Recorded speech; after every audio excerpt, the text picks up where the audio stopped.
Wow. I think it's been a while since I've been live. Just make sure everything works. I hope it does.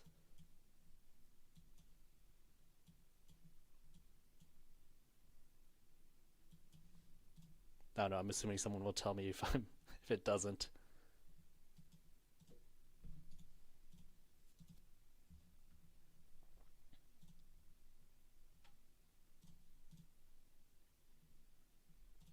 Yo, what's up? Yeah, so I don't think I've ever YouTube streamed, and it's definitely been a very long time since I streamed in general. I'm just gonna casually watch some demos,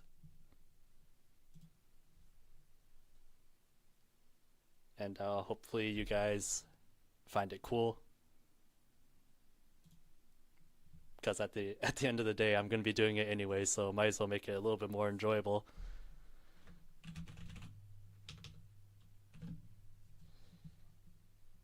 Let's see.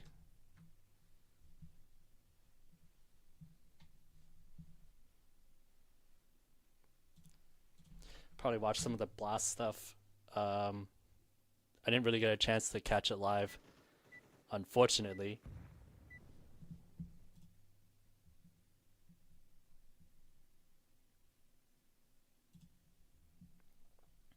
Can you guys let me know as well if the sound seems good, or if it's too loud, too quiet, or whatever? Audio's kind of cooked. In what way?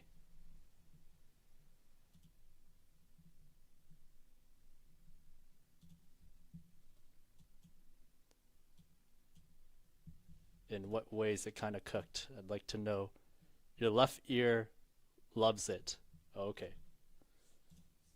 Let me see if I can fix that real quick.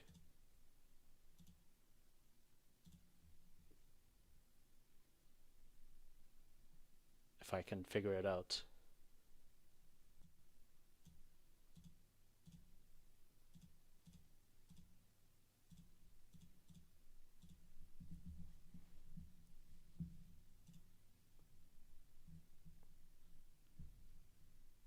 Well, okay, hold on. Before I do anything, can you just. Does in game seem fine, or is it just my mic? I'll play a bit of in game right now.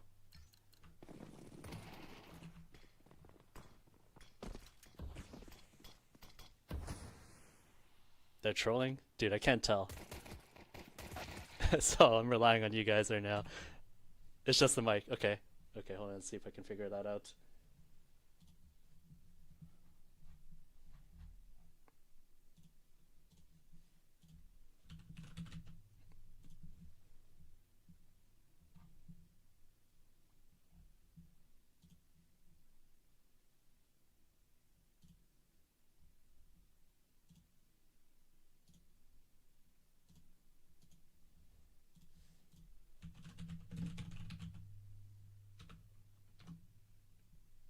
Oh, crap.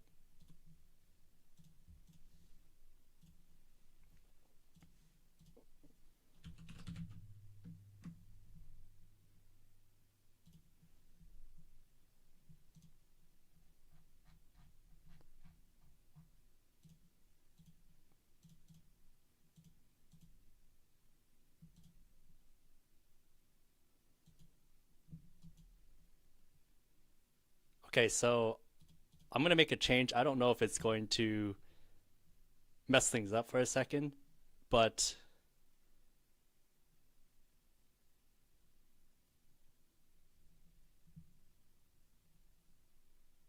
okay, wait. Now you're saying that you've been using your headphones in mono channel, so is it okay then before I do stuff?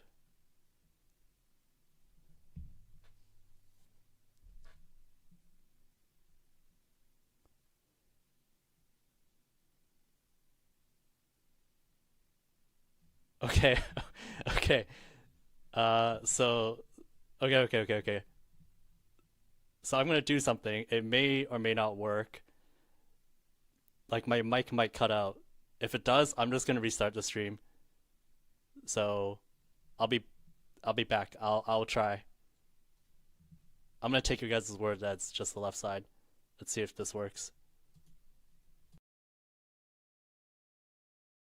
Okay.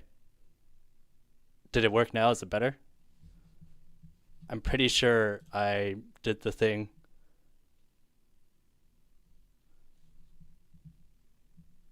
It worked? Okay, good. Thank you guys so much. Okay, now I'm gonna read some of these. Would you consider coaching for ESA main team? Of course, we would pay. Your info is super useful and helpful. Love from Canada. Yeah, I appreciate that. Would I consider coaching for ESA main team? Like maybe more on not like a coach where like I'm in the server every day with you guys, but you know, maybe occasional review. I don't know. Maybe send me an email and we can talk about it. I sent a lot of your videos to my teammates when we were playing Face IM and it certainly helped out. Thank you. I appreciate that. Yeah. I think like when I really first started making these videos, it was really just to figure out, or rather to make videos that I wish I had when I was competing. And it's been a very long time since I competed, and I didn't get to like any sort of professional level, but I got close, and I kind of had a feeling of what would be useful, what wouldn't be, and yeah. Okay, good to know that the audio is good. I'm just gonna kind of watch this, and I'm gonna turn this down a little bit. It's a little bit too loud for my ears. I hope the balancing is okay for you guys too.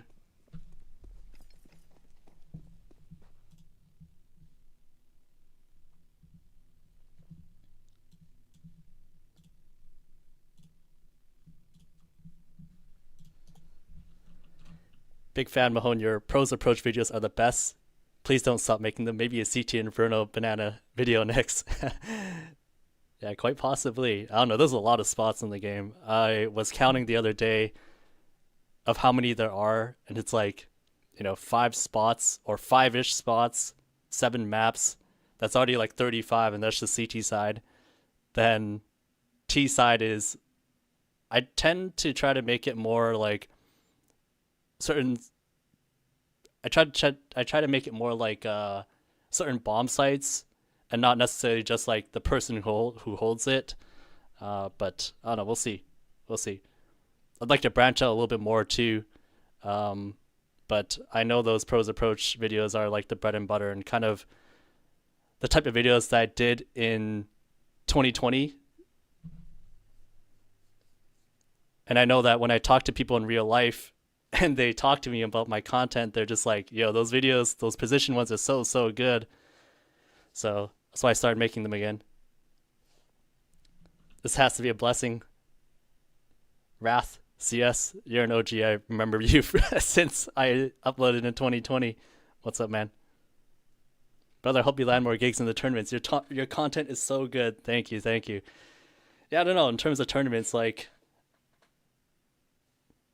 you know, of course I used to do blasts and stuff like that, but you know, I stepped down from doing that just because it's really tough to do. It's really hard, actually. Mahone, I had an idea for a video entirely based on pistol strats and how different teams approach different maps or approach maps differently. Yeah, that might be a good idea. I know there's some anti-stratting that happens, but there's definitely some sort of meta. Okay. I'm just going to have this playing, actually. I'll just, like I said, I'm just going to watch this casually. If I see something, I'm just going to clip it and record it for future purposes. But binged all the pros approach videos yesterday. Very great stuff. Thank you. It's not that many of them, but at least there's enough of a library that it feels bingeable.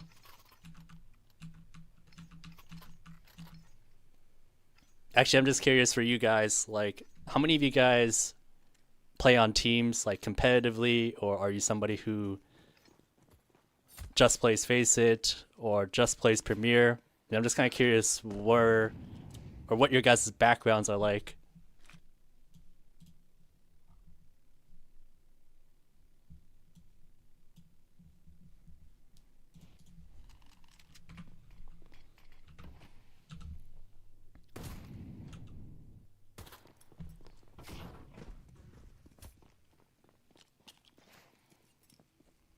Standard molly for upper B. Then playing on the left side, he's going to toss a smoke for the entrance. That's becoming pretty common, I see, for a lot of B anchors nowadays. They like to smoke the entrance here, and sometimes their teammate on cat drops them a smoke as well. Okay, let's see. I don't play at all because of uni. I feel that. I have a stack of friends, and we play mostly Premier, but some face it.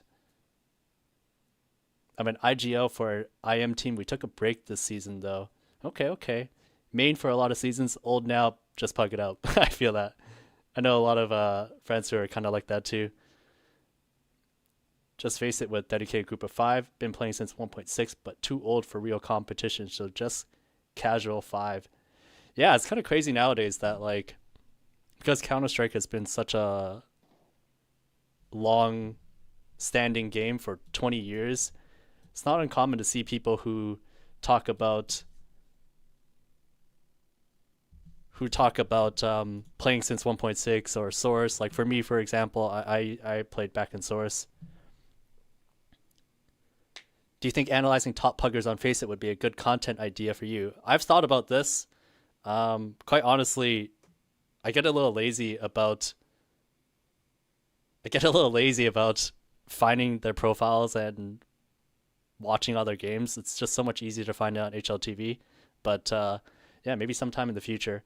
I do think like when you pug, it's different from team play.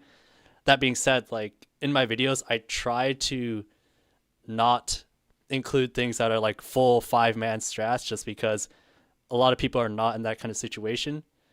So, you know, I try to stick to just stuff that 1 or 2 people can do, basically. Because I still think there's a lot of things that you can do very well that, or there's still a lot of things that you can do from just watching pro matches, as long as you know how to exclude the pro stuff.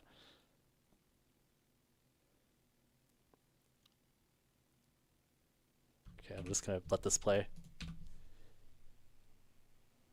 I just came back, or actually, sorry. I feel like I'm missing some stuff here. Okay, just face it with dedicated group of 5. Been playing. I read that already. Personally, I only play face it. Planning on joining / making a team. Pretty hard to manage 95 and the grind though. Yeah, that was kind of how I felt as well. Yeah, it's very hard to deal with that. I just came back to CS from Val 6 months ago and just made main so far, which has been fun. Yeah, congrats, man. I'm assuming that if you played Valorant, did you play when it came out and then you played it and then came back to CS? CS is forever, man.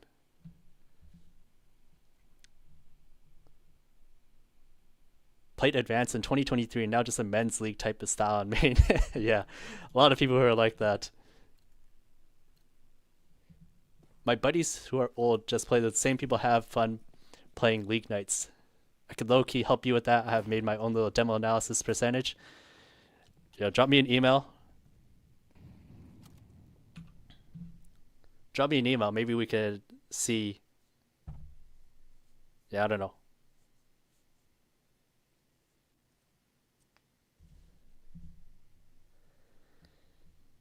Hey Mahone, would you ever consider paid coaching for an ESC advanced player? Your info is super useful and helpful. Love from Canada. Yo, Canada brothers.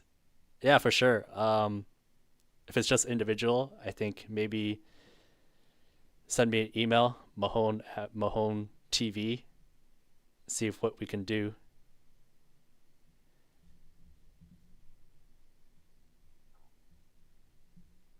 Love your videos, Mahone. Some feedback. Sometimes when a lineup is being thrown very fast, it's hard to pause to see the exact lineup. Also, some lineups are jump throws, but the video doesn't say it. Yeah, okay. So I've gotten this comment a lot recently. I think I'm gonna try to be better about that next time. So one of the reasons why I don't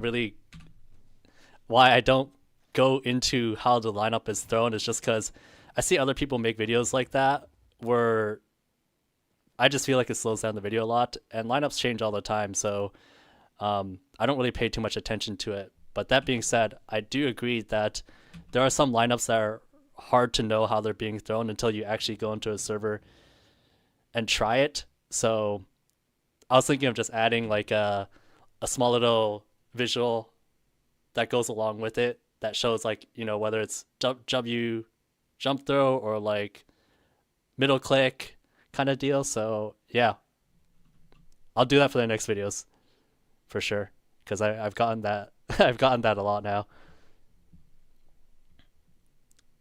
Getting your 9 to 6. I think it's starting my own channel with this kind of content, but now you're back. Justin Main, hoping to get to advance next season. Hell yeah, man.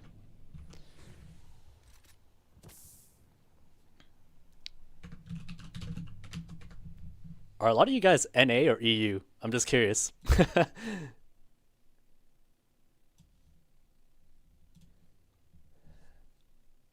I quit CS when I was 14, played random games, then played Val 16, 17, and then came back to CS before I turned 19.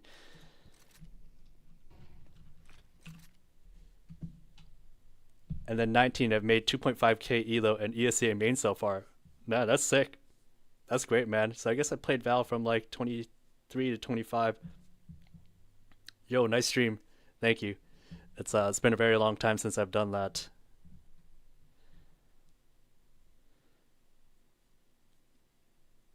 What's your story with CS?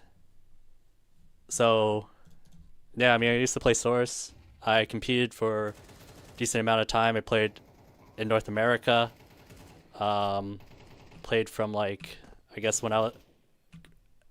from when I was 16 to 23ish. Then I graduated college. Played on some teams. Played at a lot of LANs, like local LANs. Played in some competitions where I got to fly out for them. Highest level I reached was ESA MDL back in North America. It's like season 28 or something like that. So that's 2018. And from there, I just kind of quit. I kind of lost the desire to play, but a lot of people told me that I had a great mind for the game, so I decided to make a YouTube channel from it. And basically from the YouTube channel, I just started making videos just sharing what I knew and just breaking down how pros think about stuff, just because, I used to do that a little bit when I competed.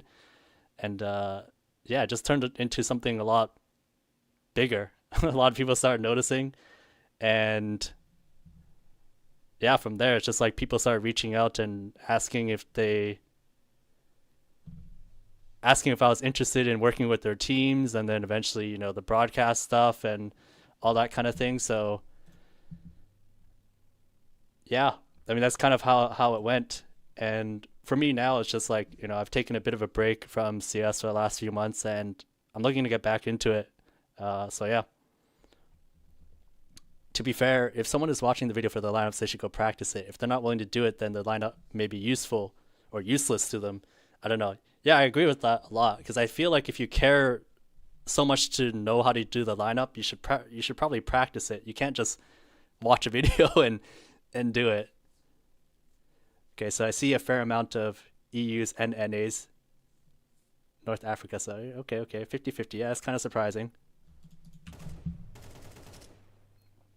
Yeah, I mean, I was just curious just because, I see majority of people who watch my videos specifically, like, based on the YouTube analytics, it says, I think it's like 25% are America. And then after that, it's spread between Europe, places like Poland, Sweden, blah, blah, blah, blah.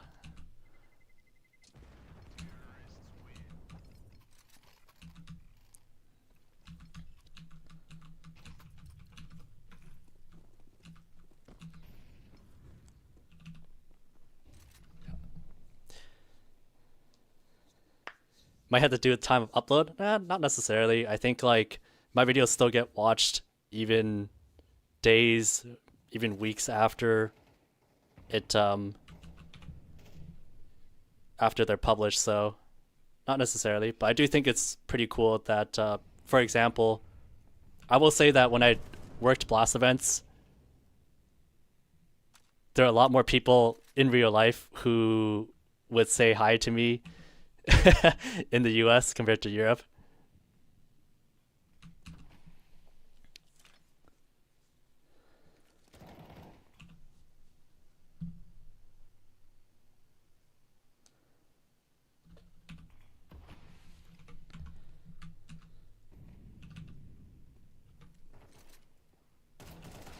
I'm sorry. I feel like I'm barely paying attention to what's actually happening on the screen. Too busy talking to you guys.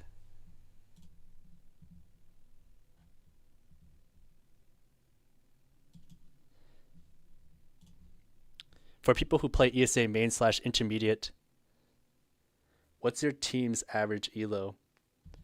Honestly, I don't really know what that's like anymore because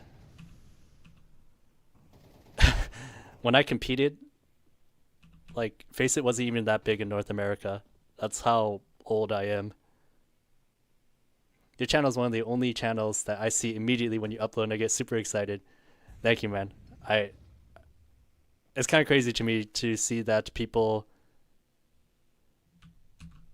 feel that way about my channel because, you know, in my opinion, my stuff is like really nerdy, you know, like I wouldn't necessarily say it's the most entertaining thing, but it is definitely, I would say, informative. And I'm only saying that from the point of view of, you know, back when I was competing, I wish I had these videos, and that's where it comes from. Love the videos. Now that you're back, really looking forward to more. Love from Asia. Yeah, appreciate it, man. So yeah, working events for Blast. Yeah, so I'll just say that generally when you work events, they pay you well enough that you don't have to have a day job. Even just a mention of middle click jump throw, like a highlighted spot for a split second could help. Yeah, I think that's probably what I'll do. Just like a short little visual where I don't have to kind of dive into what the throw is, but more so just like, you know,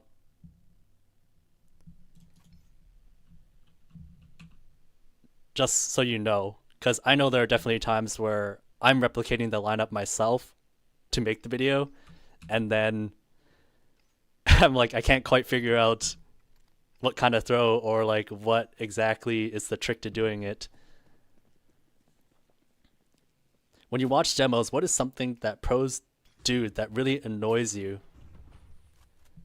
I mean, I can't really say there's anything that really annoys me, but I think a simple mistake sometimes is just like over peaking when they don't need to. I think that's like something that's just more based on feeling, and not everybody is super calculated all the time when they play, especially not under pressure too. So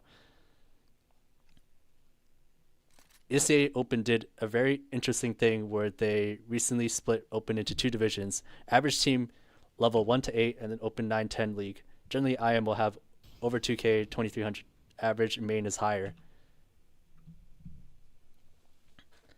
Yeah, I think that's pretty cool actually. I did know about the fact that they split this because I know, I'll say at least back in my day, which is like 10 years ago now, there'd be teams that play open that are just pugs of people who are like main or advanced.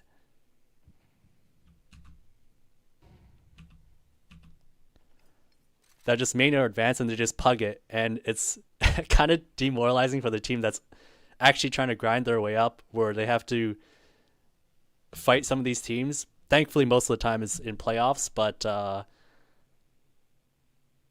you know, it's not entirely just not everybody's in the same boat, is what I'm saying.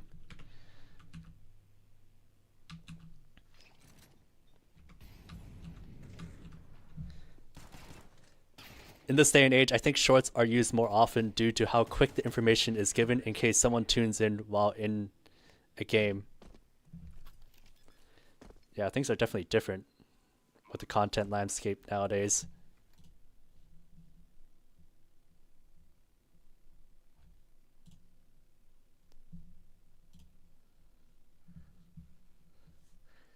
I don't think you need to do visuals about lineups at all. Short smoke is easily Googleable, and if the lineups do change, you'll throw people off onto a wrong path when they try it for themselves. Yeah, I mean, that's kind of my thought, but I do understand that like some people don't want to go and try to find it. Like if a video shows it, like they want to just be able to get it right there.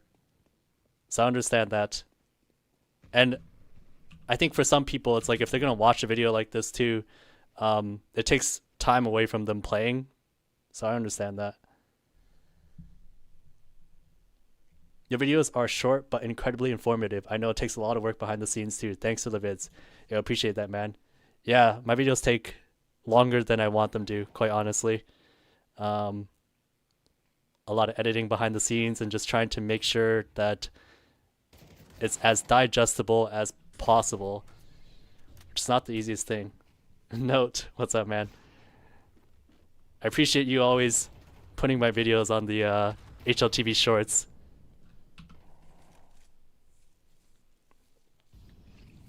This started like 3 seasons ago. My buddies played 1-8 open when they were really bad. Basically silvers with one guy who was 2800 face. It felt like watching casual premiere, but it's so fun. I'd say try it. Yeah, I'd say the same thing too. Like just in general, like playing Team CS is way more fun. And especially if you get to a point where you're competing, even just slightly casually, or I'd almost just recommend that everybody go to a LAN at least once. It's probably the best feeling you can have playing CS.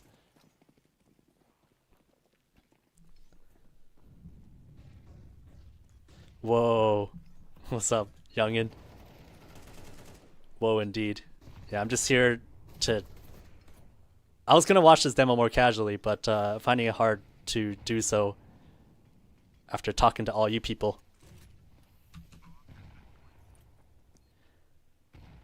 Evo John Bob, what's up, man? Good to see you. Of course, least I could do for the content. Yeah, man.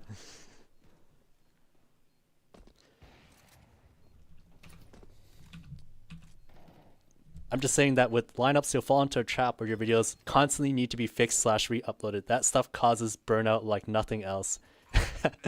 I mean, that's kind of the reason why I don't really break down how to do the lineup, because I know firsthand how fast lineups change.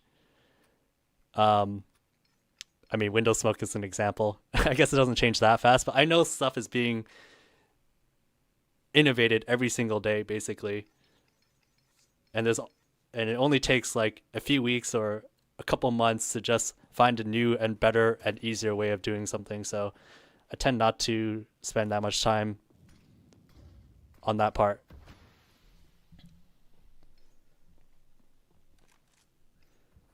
Dude, once you play league matches, it forces you to get better and watch your own demos and figure out why you're actually bad, but improve. Yeah, I'd say another thing as well is like when you're playing in a league environment or LAN environment, every kill and every death feels so much more important. Like when you die, it's not just you die, it's you've put your team in a slightly worse position, and you feel that. Took the time to rotate all the way back to CT to help ZywOo. Lineup videos are best for people who want to make shorts. Yeah, I haven't made any shorts on my channel, so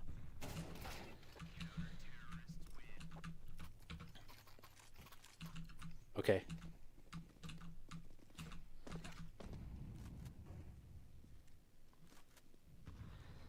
I'm like unsure if my screen looks a little laggy right now. I don't know if it's the same for you guys, but just want to make sure that's fine. Evolution of Window Smoke is still one of my favorite CS videos. I'm glad. Honestly, I'm glad. I put my heart and soul into that video. Same with the evolution or the history of Inferno banana control. Who are your favorite teams to watch right now? Do you have any favorites? Are you constantly rooting for Vitality upsets? I can't really say I have any favorite teams. I don't know. It's weird for me because I don't really watch Pro CS live as much as you might expect me to. Yeah.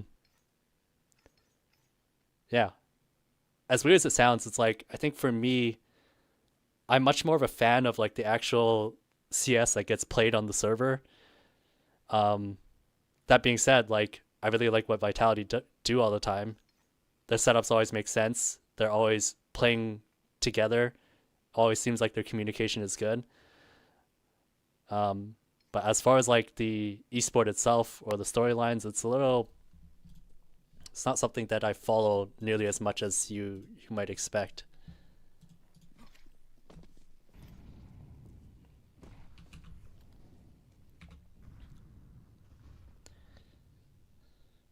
Palace op, best spawn. You can catch the guy even crossing to the back, even if he gets the best spawn.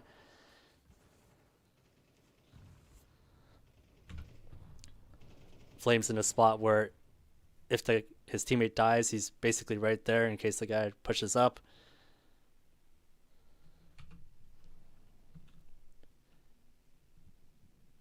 Four v four situation. Mezzi's in a spot where this smoke is a lot more common nowadays. ZywOo playing slight off angle on short. I was at the Austin Major and I was one of 10 people wearing a Mongols jersey when they played against FaZe. The emotional roller coaster of loving some teams can get exhausting, but we love it. uh, yeah, I'd say that like the one time that I was when I worked for NIP when I was working on their team, that was probably the one time where I actually felt the roller coaster of emotions. Because normally I don't feel that when I just watch normal CS, but when you have people or when you have a reason to root for somebody, then that's when it comes through. I remember just thinking at the Stockholm Major, for example, it's like how some people were so passionate about NIP, and I felt weird because it was like, obviously I want the team to win, but I'm not going as crazy as they are, you know?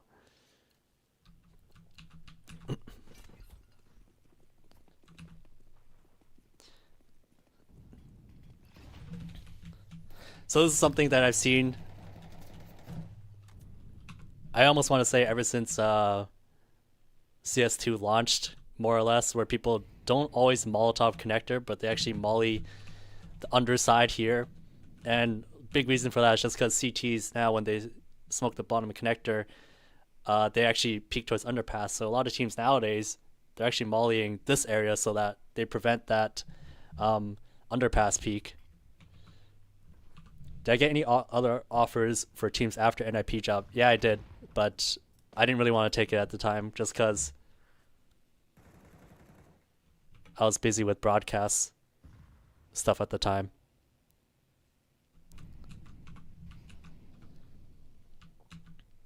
I'd say that after working with NIP at that time, and this has nothing to do with any of the players, it's just myself really, that, you know, I just didn't really feel like working on a team at that time or after that. Not to say it'll never happen again, but I don't know, we'll see.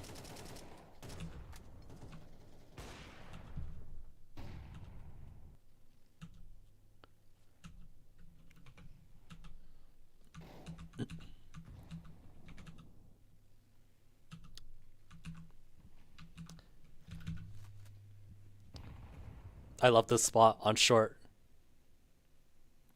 where you can catch the guy as he jumps up on the bench. What's cool about this spot though, or what's funny about this spot, is I've seen teams try to counter that exact spot that Rops is at by trying to boost under window while window is smoked.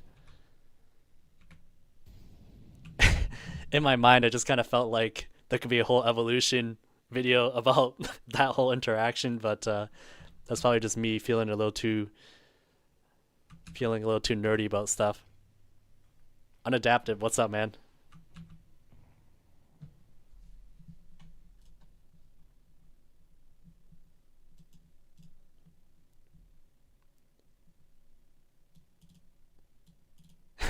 Thanks, Brian. What's up? Surprised to see that you were playing.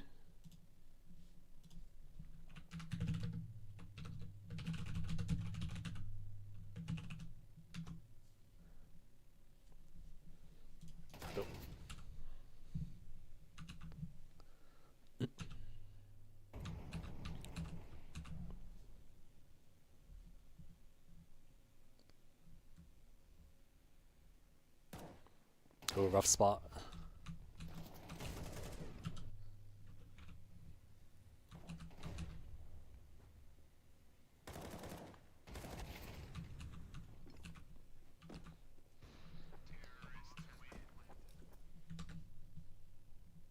Would the VOD be up to watch? I think so. Quite honestly, I'm not sure. I just started putting things on and I just pressed buttons to go live and just thought I'll figure it out. If there's anything wrong, I'll just figure it out. So maybe, maybe not. I don't know. Lucifer, what's up, man? It's Luna Haven. What do you think about the current map pool? I think it's not bad. I mean, I don't know. I don't really have any strong opinions about what map should be in, what map should be out. I think the only strong opinion I have is just that I'd like to see them replace 2 maps at once to really shake things up. Because I know there's some teams out there where it's just as soon as the map, like as soon as an unpopular map gets removed, they just replace their veto with the new map that comes in its place. And I don't like that personally. But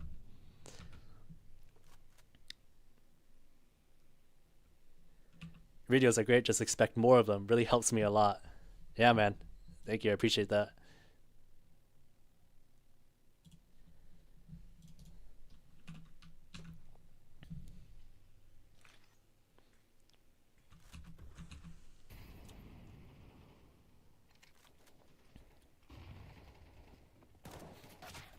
Ooh, playing under Balkyr is always a little tough. Especially since he used his smoke.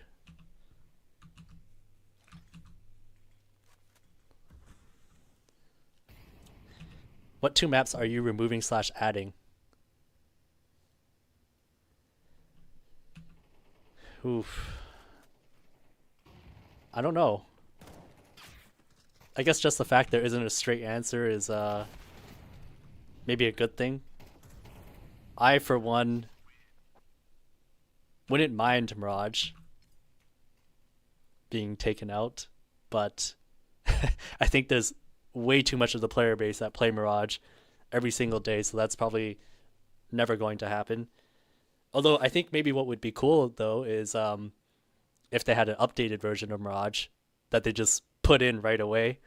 Maybe that's a bad idea, but maybe.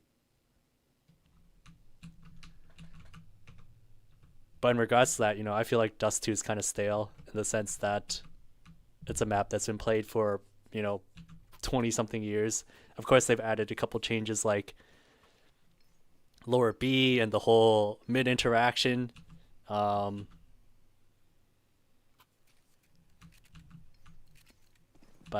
I'm always down for like newer maps. But at the same time, it's not like having old maps is bad, because, you know, you can see how things evolve even on old maps. People figure out better ways to do things, and I for one think that's pretty cool. Inferno is such a problem. If you have a map that's constantly forcing 4v5 saves, you've designed a bad map. Yeah, that is one problem with Inferno. I think the little graveyard change they made was pretty good, like in regards to eliminating that spot, and maybe they just have to do more of those.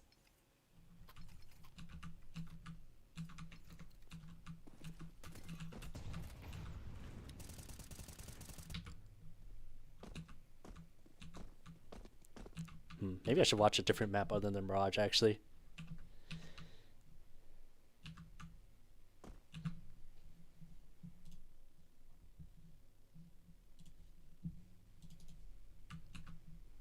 Ooh, haven't seen this off angle.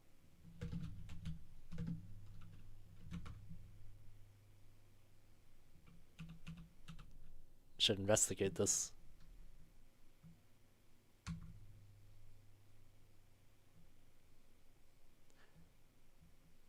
So I'm guessing for this here, when you come out, of course, it's always an off angle when you're playing along this wall, but sometimes T's, what they like to do is they like to crouch across here so that they're covered by the brick as they're moving across towards default, since the guy at default won't be able to see you. But having a slight off angle here, I'm assuming probably catches that player who does that. It looks really weird because it's so easy to get flashed there, but you know, they're on Glocks as well, so not a big deal.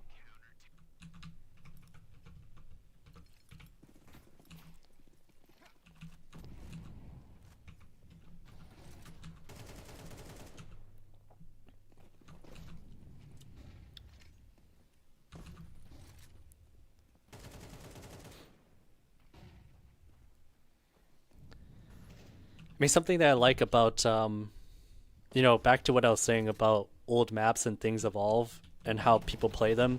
Like, one example is not exactly what ZywOo just did here, but it's similar, where you'll see players and teams, they'll use their best spawn to cross towards here.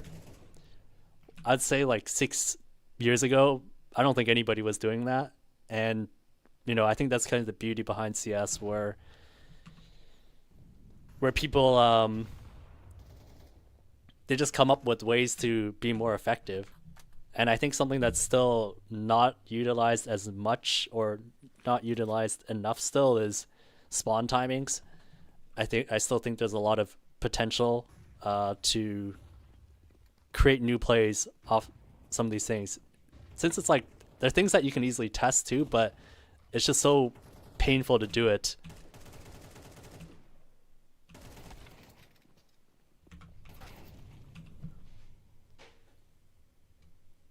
I think Dusty at the pro level really sucks to watch, TBH. You don't see new approaches to T side. I mean, yeah, kinda. Like they don't. I think there's still. I still think there's ways that teams are innovating, but they're not really big. If that makes sense, they're smaller changes. Like for example, the crisscross smokes at mid. I feel like teams weren't really like. There's a lot of teams that do that now, but that wasn't really as big of a thing, I'd say 5 years ago.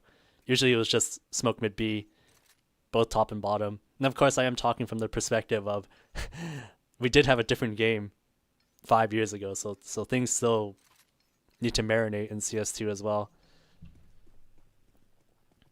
Another cool idea for a video could be to watch how different teams anchors choose to anchor sites. Different util positions could be interesting. Yeah, I agree with this. I mean, for my videos now, that's what I try to do in some way. I don't necessarily like explicitly point out all the differences, or like say that this player does this and this player does this.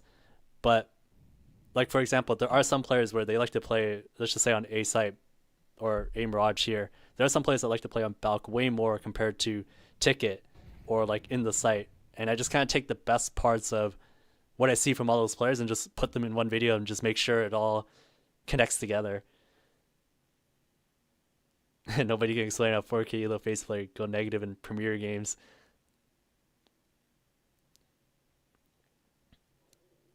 Hey, yo, best CS videos out there. Greets from Austria. Yo, thanks so much, man.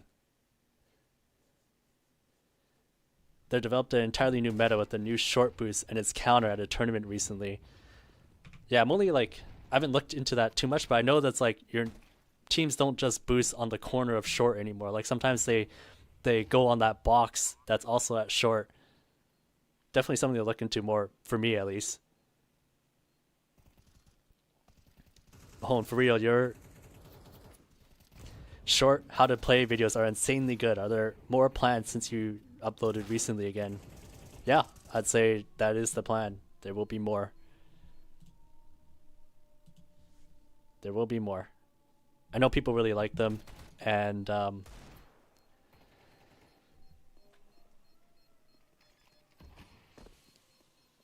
as long as I don't get bored of making them and it still becomes feasible or sustainable for me to keep making them, then yeah.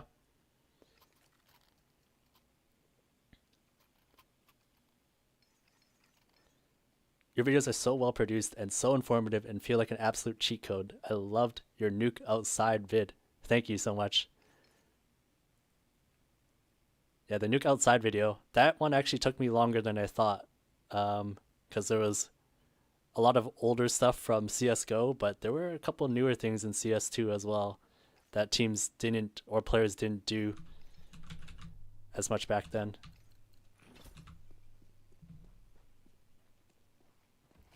I feel like Flames moves around the bomb site when anchoring much more than someone like Yuri.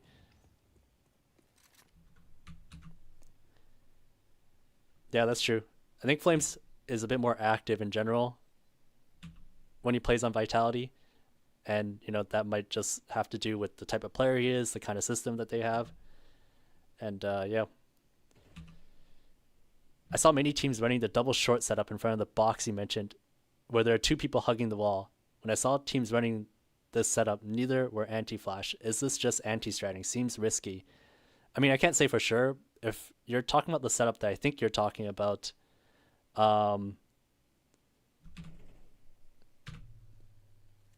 it's the one where one player is at a slight off angle from the initial corner and the other player is hugging the very left wall.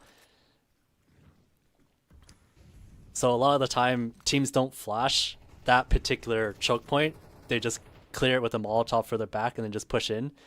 And the idea behind that particular setup is the first person who's outer, he takes contact first. Even if he dies, once he dies, the T's are not supposed to be expecting the player playing up close, because a lot of the time that player isn't actually there. There's usually only one player short who's playing by that corner, and the second player might be a little bit further back.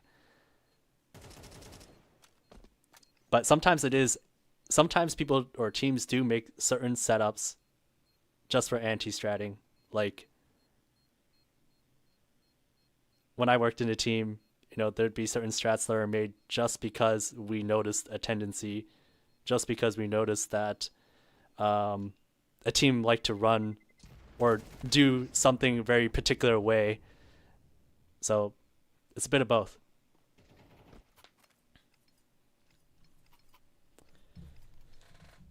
Sick Mahone streams, yeah. First time in a long time. How long does it take for you to produce one of your vids? What's the most time-consuming part? I mean, I don't know what the timeline generally is. I mean, it really just depends on how difficult the spot is. Sometimes it's not really that easy to make it into something that feels coherent. But I'd like to say generally like a week and a half is probably the average amount.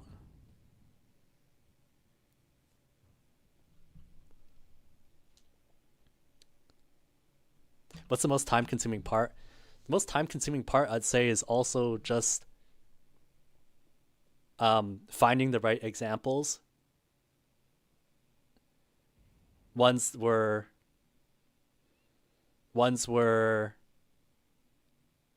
they convey exactly what it is I want. So I'd say probably a combination of the two. It's kind of both the scripting to make sure that it's said in the most coherent and succinct way possible, and also shows visually exactly what I'm talking about. I think those two things take a while. And part of it is just like sometimes you have so much information, or sometimes you just have so much detail that you have to cut out certain stuff to make it more impactful. Because otherwise, you know, because my videos could easily be 20 minutes if I included everything, but it's not that important to include everything if you want to know how to play a spot efficiently. And that's kind of what I try to do with my videos, is to make them short so that people can consume them and just feel like they can watch it and know basically how to play the spot at 80% level. I'm working for a regional company league and way below the average elo. Your videos have helped me go from a liability to someone who does his job. Yo, man. That's amazing. That's crazy. What kind of regional company league are you playing in? Like, because I've heard of, like, corporate Counter-Strike leagues. I feel like they're more of a thing in Europe. I'm just curious more about what it is exactly. Can you make a video about how to hold A long? Thank you for content. It helped very much. Appreciate it, man. Yeah, I don't have one on my channel right now, but I did make one for Blast. It's a little bit shorter. It's only 3 minutes, but it does cover a lot of the things that I would in my videos. So I would check out the Blast channel. Probably has it there.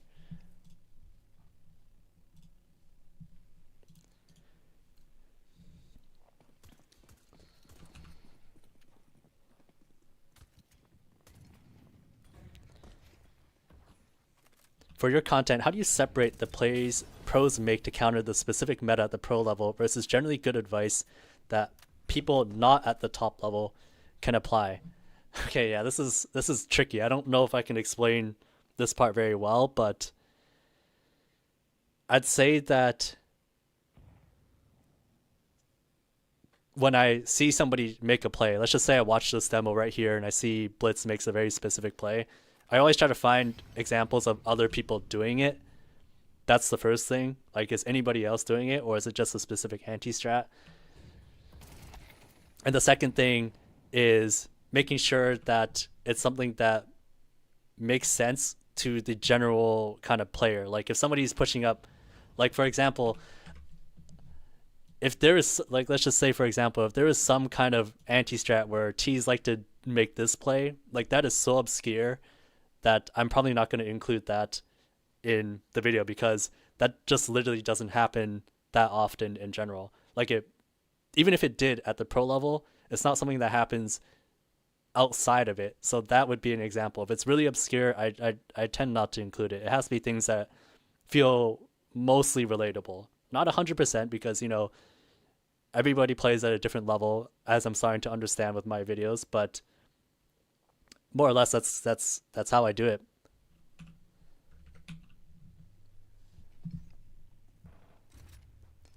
Glad you're back, man. Thank you. Coach Laser's video for A long is really, really good. Yeah, I think Coach Laser, it's like, if you like my content, Coach Laser does something that's pretty similar. His videos are a lot longer though. And he doesn't have like examples from pro players, but he does go into a lot more situations, and he is like explaining kind of the thought process, and he does it in an empty server. I'm gonna say there's a good chance that if you like what I do, there's a good chance you might like his stuff as well. What team did you work for? I worked for NIP back in 2021, back when they had Device. I worked there for 1 year. Are you doing any more gigs for big events like the Austin Major? The Austin Major was very much a one-off for me. I wasn't. I'd already kind of left the broadcasting space at that point, but they asked if I really wanted to do it, or if they asked if I wanted to do it just because it was in North America. They thought it'd be cool to bring back something that they thought it'd be cool to bring back my segment one more time, and quite honestly, I was a little bit hesitant about doing it just because it had been a while, but I decided to do it, and I was glad I did it. Swedish one. There's 64 companies. Yo, that's crazy. 64 companies. Top teams tend to average around 2,700 elo. Face it, I'm around 2K, so they all shoot much harder than me.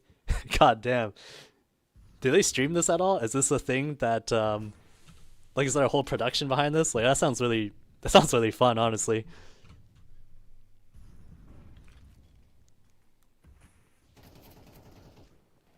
It was so cool to see at one of the tournaments where they showed your Dust Too Long video, and literally in the next game we would see the exact moves you talked about. Yeah. Hell yeah, I appreciate that. Honestly, that's one of the things that gives me some personal satisfaction, is when I make videos about the spots, and then when I watch Pro CS and I watch the player in that spot do some of the stuff that's shown in my video. I think that's just such a, it's satisfying to me. I was watching the recent Perivision Ancient demo and saw Nota and Belchanok run boost Heaven/Cat on their CT side.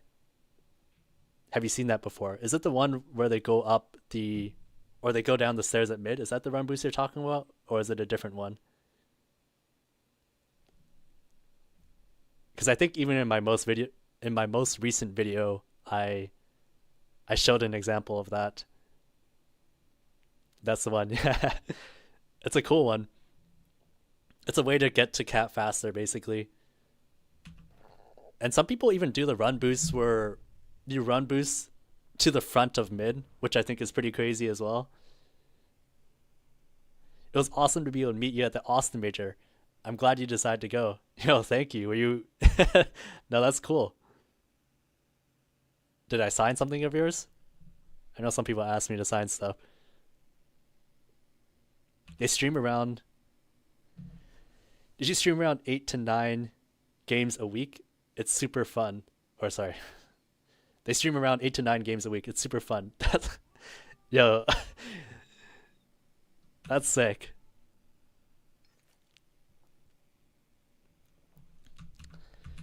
What got you into analyzing CS like this? So yeah, I guess when I competed, I did IGL a lot for the teams that I played in, and I competed at a fairly high level, not pro, but I got close. That being said, just want to preface this is like 10 years ago at this point. Um, as I mentioned earlier, I think it was because people told me that I had a good mind for the game, and even recommended that maybe I should start a YouTube channel. So that's why I did. If you look at some of my very early videos, not on this particular channel, but Mahone underscore TV, a lot of them were like, when I look back at them now, they're kind of cringy, but you know, to be good at anything at first, you kind of have to be cringe, I'd say. So I'd say I kind of had a good foundation just from playing and competing before. And then as I started to make more videos, quite honestly, that's when I started building my knowledge even more. Because I'd say when I competed, I was not nearly as nerdy as I am today with my videos now. And the reason why I'm so into it, I guess, is just because I had my experience being a player where I wasn't necessarily thinking about the game in that much technical detail. But ever since I started making YouTube videos and just like studying what the pros do and understanding it, um, yeah, it is kind of enjoyable. And to see that other people find it very useful as well, it is satisfying. I'll also say I'll also say it's like when I first started uploading, um, generally I was targeting people who were you know, in the open intermediate range of ESCA. And I kind of thought like, okay, you know, I played at a higher level than that, so I'm pretty sure anybody who's open to intermediate will enjoy this type of content. But then as soon as I started getting comments from people who were playing in advanced or even ECL, as it's called now, and then eventually some pro players, it was a very weird feeling for me because to me, I kind of thought that these are all things that they know about or be aware of. But it turns out, you know, that's not always the case. People who are good at CS they don't always study the game in that way. And that's kind of where I found my niche, I guess, in Counter-Strike. In NA, I play in a casual league where everyone is student or has day jobs. That's sick that there's a company league with that many people playing. EU is a step ahead. Yeah, man, like EU is different compared to North America. I think just the culture behind esports or Counter-Strike is so different. I know I was talking to some people, some players on NIP, where they mentioned that like you can take a class for Counter-Strike in school. And I think that's just unheard of in North America. Like there's no way we're even close to that happening right now.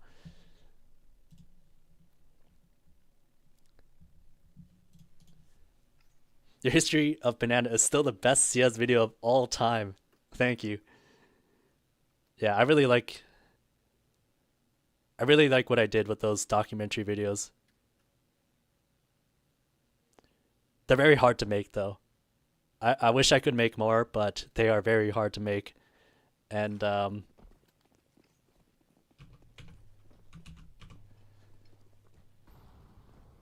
don't know when the next one will be, but it'll be on Mahone TV, so not this channel, it'll be on the other one. So just know when it drops, you know it'll be that kind of video again. What's the path for becoming an analyst? I'm too unk to get mechanically decent at the game, but I love the theory and applying data science and statistics to it. So I think, well, it depends on what kind of analyst, right? Like, if you're talking about data science and statistics, I feel like it's an underexplored realm to Counter-Strike in its current state. There's a lot of potential, but I don't think anybody has truly figured out how to harness it just yet. Because I had tried doing some of that stuff. You know, I'm talking specifically at an esports level. I had tried doing some of that stuff when I was part of NIP, but it was hard because players are not machines. Like and figuring out how to give actionable feedback based on data is also very nuanced and a little bit difficult too. I think somebody who can figure out how that whole interaction works will unlock a new level. I don't really know what that is, but I'd say there is untapped potential there. It's just the bridge between making it something that's just like a cool detail versus something that's actually going to make a team better. Those are two different things that still require a bridge, basically. And I know some teams are exploring it. Unfortunately, I don't really want to talk about in what kind of detail, but that gap that I'm describing is very much real. I used to use their OG videos when I played pre-COVID. Very useful for making open finals in, is that Australia? Austria? Hell yeah. Yeah, anybody who tells me that they subscribed or they watched my videos back in 2020, they're OGs. That's so long ago. I loved your video about how you analyzed how FaZe outsmarted Navi in the 2022 Cologne final. Best video in my opinion. Thank you. That video, I thought the coolest part of that video, which, you know, everybody knows, the highlight for the twist jumping down silo round. It was so cool how well orchestrated that round actually was. Like, it wasn't just like a straight up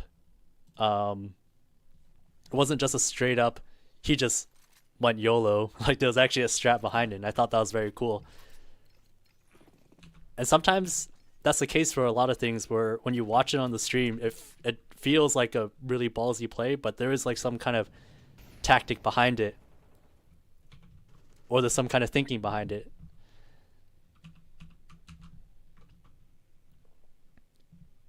I got a photo with you at Austin. As someone who has to teach a lot, I really appreciate the conciseness and respect of audience through your vids. Thank you. What kind of teaching do you do? I'm just curious, if you don't mind answering.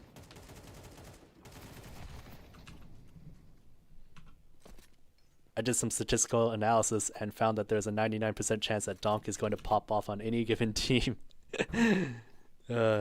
It does pop off, that's true.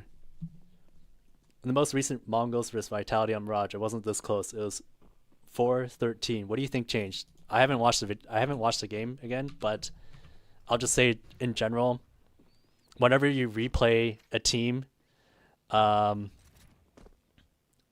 like a different sort of mind game, just because there's certain strats that you can't use anymore, or you have to, what do you call it? Or you have to adjust things. Like there's a lot of this. You've seen what happened last time, so you know you have to adjust, and both teams are thinking that. So I always think that usually the team that lost the first time has an advantage coming into the second because of this dynamic. what I love about CS is that while guns rarely change and maps rarely change, the meta continues to evolve. Yeah, that's what I love about CS as well. I think especially if you're somebody who, if you've been playing for many years or you've been following CS for many years, like you just realize that there's so many things that there's so many things that teams and players do now that they did not do before when it comes to the tactics and the way they play certain positions. And yeah, I just appreciate it, honestly.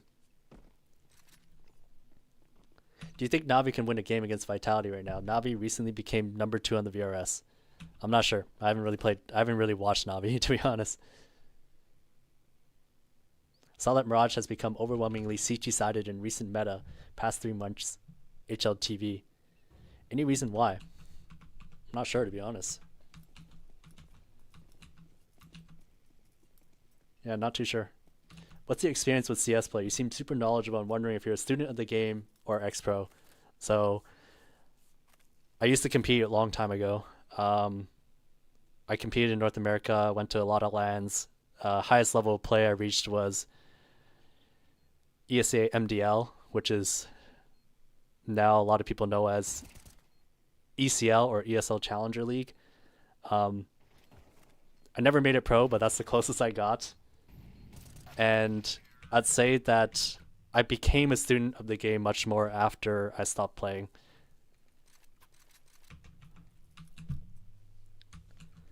A lot of it has to do with just like the videos that I make. They say that if you can teach something, or they say that when you teach something, you actually learn more about the topic yourself because you're trying to figure out good ways to convey it to your audience. And I'd say that's very much what has happened to me, because back when I competed, I didn't think about the game as detailed as I do now. And maybe that's why, when I make these videos, I appreciate a lot, like, or I give it a certain sort of respect where, I know my past self wouldn't have thought of this. And I'm just glad that it resonates with a lot of other people too. Mostly teaching mechanics of esports games and sports. I see a lot of parallels between how in-depth to teach young / old / different personality types. I watch a lot of tutorial YouTube. That's pretty interesting. Yeah, I think there's something to be said there too regarding the age. For me personally, it's like I see that a lot of the people who watch my stuff, they're like 25 to 34 in terms of age. Because I don't know if my videos are really that entertaining for somebody who's like 15 years old. I don't know. I could be wrong about that. If there's any people who are in that age range in the chat, let me know. Who's the best IGL in your opinion? Are you talking about all time, or are you just saying right now? Because, right now it has to be Apex, right? The meta of teaching is so interesting. No, I agree. It is something that I enjoyed doing, like, as a kid or when I was younger, teaching people how to do math and stuff like that, but never thought that it would be a thing that I'd do for a video game.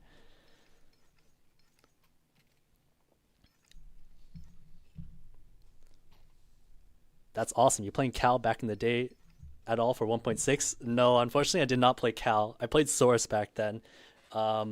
Cal was a thing that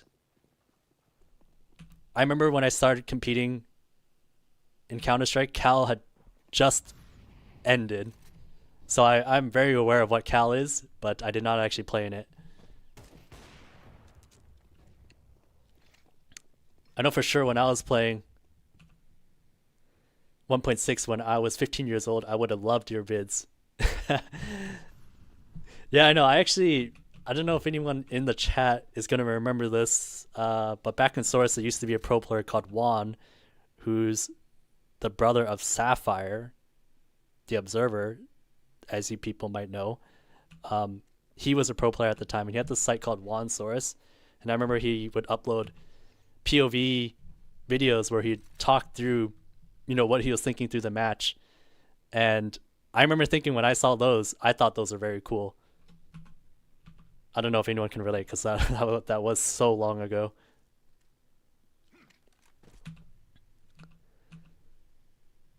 I'm 33, playing CS for 20 plus years, and I really love your content. Looking forward to the new videos. Thank you, man. 20 years of CS. Man, it's crazy to say, but there's a lot of us that are in that boat now. 18 years old here. It is really enjoyable to watch, actually. I appreciate that. Maybe you're the right type of personality.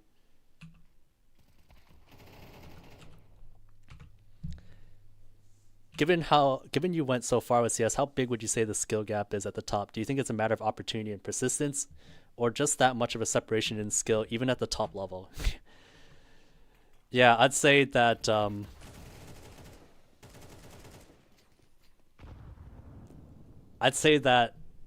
a mix of everything. There is definitely a skill separation, because I remember when I played, ESA Advanced, for example, had just become a thing. ESA Advanced had just become a thing, and I remember, even though we were like bottom tier MDL team, a lot of the advanced teams we would handle pretty easily. It was very easy to beat them, and even some of the teams that we played against that were like salaried, who were at the top end, like we would get dumpstered by them too. So I can only imagine that, like, if we played a proper tier 1 pro team, like, we would have just got rocked probably. So yeah, I would say there is a ton of separation in skill, even at the top level. But that was back then. I'd say nowadays, like, because there's more people who take the game seriously, there's more of a pathway to actually becoming pro and making this a real thing. That's why you see a lot of tier 2, tier 3 teams, like, they can still put up good fights against tier 1 teams. Like, that used to not be the case at all. Your videos may have an older audience, but I'll be making my future kids watch them. I'll make my future kids watch them too if they get into Counter-Strike. Who's the best player in each role in your opinion? Oh, I don't know. That's a hard question.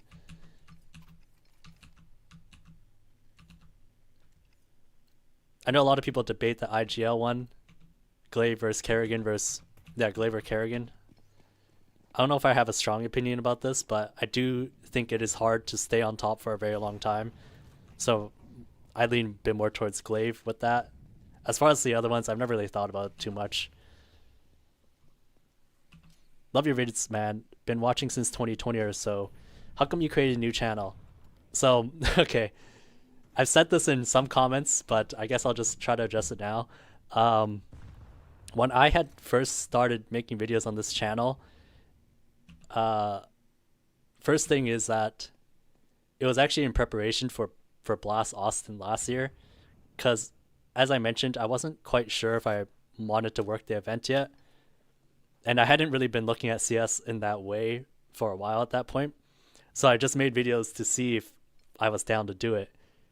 And I didn't want to put that on my main channel, because my main channel, I still am getting a lot of views on the documentary videos that I made, and I don't want that to change, basically. So, because I do have plans to make future documentary videos. I don't know when, because they take a very long time, but I decided that, I'm just trying to figure out if I want to do the event or not. So I made the videos and I put them on this channel. I didn't promote them anywhere. People still found them somehow, and which I thought was very cool, that people still found them somehow. And yeah, and then from there I just decided that, if you're somebody who takes the game a bit more seriously, you care about these nerdy things and improving your play, this is the channel for it.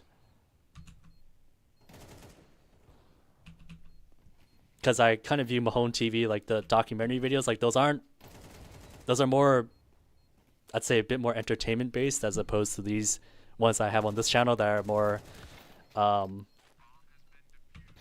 that are more, what do you call it? Educational. So that's why. What was your introduction to CS? My first experience with CS was watching the finals at ESL 1 Cologne 2014. Oh, that's a while ago. That's a while ago.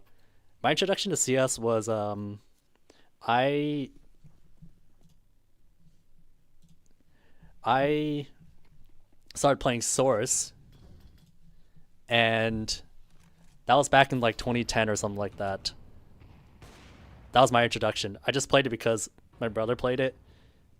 The cliche. And from there, you know, ever since CSGO came out, like I just stuck with the game the entire time just because it's such a good game. I went to LANs and stuff like that, and there's a whole, you know, it was something that I'd never experienced in my life, more or less, going to these LANs and meeting all these people who are still friends today and being able to make a career out of CS eventually, I think is, you know, never would have expected. Oh, I'm already done here. That flew by. Okay, let's see. I'm just gonna put something on. Feels like I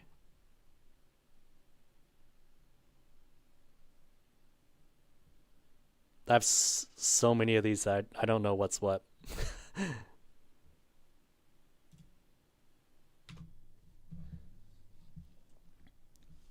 That's good insight. I guess what goes through my mind is you see so many good players across all tiers. It's hard to imagine what makes them so good comparatively. Hopefully, it makes sense. Oh yeah, there is a way to remove the true view. I can do that.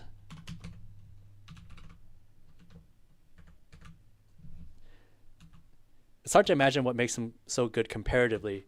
Yeah, I've had this question a few times over the years of like, what is the thing that distinguishes tier 1 players and tier 2? And honestly, I'd say it's not just one thing. I feel like it's a combination of everything in varying aspects. Like some people, like I'd say on average, it's probably just that the player who's tier 1 versus tier 2 is just like 5 to 10% better at every aspect.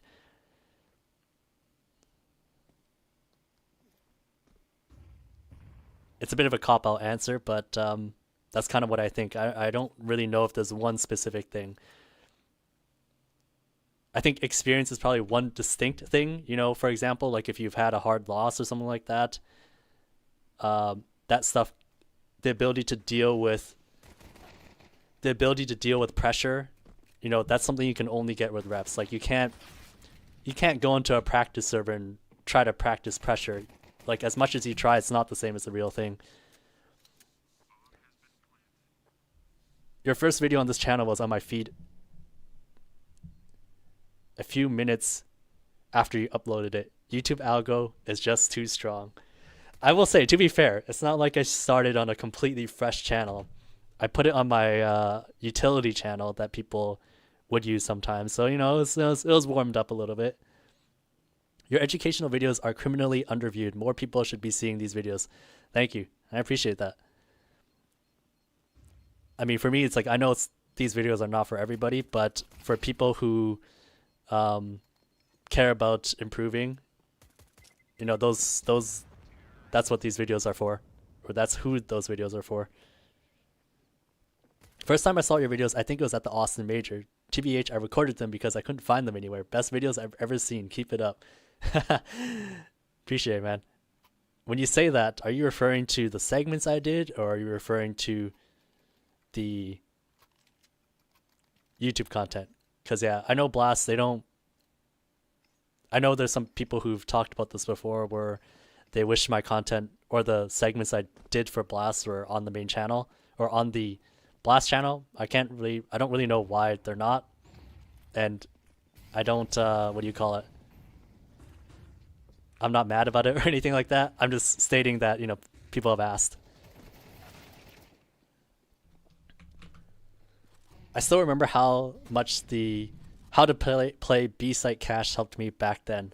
Oh my god, that video is so old. That video, oh man. If I look back at that video nowadays, I just feel, I don't know. I feel probably a little bit cringe about how the quality of that video is. Like, there's no way I would release a video like that today. But that being said, I have watched some of my older videos, and I do think now I'm just like, wow, the information in here is pretty good. Just the production quality is kind of bad. Hey Mahone, could you help me with this? As an IGL, it's easy to stay in the flow if you win your rounds, but if bad rounds happen, how do you stay in the flow and not be negatively influenced by them? Okay, so it's a hard thing to do, but I'd say it's almost just like you almost have to expect that things are not going to go the way you think they will. Somebody's going to mess up a nade. Somebody's going to mess up the timing. Somebody, like, all that stuff is just going to happen when there's pressure. And, this is not a thing that's exclusive to you. It happens at all levels, even to the best. So I'd just say, my advice is probably just expect that these things are going to happen, because when you do, then you frame it more as I just need to adjust around what I'm given.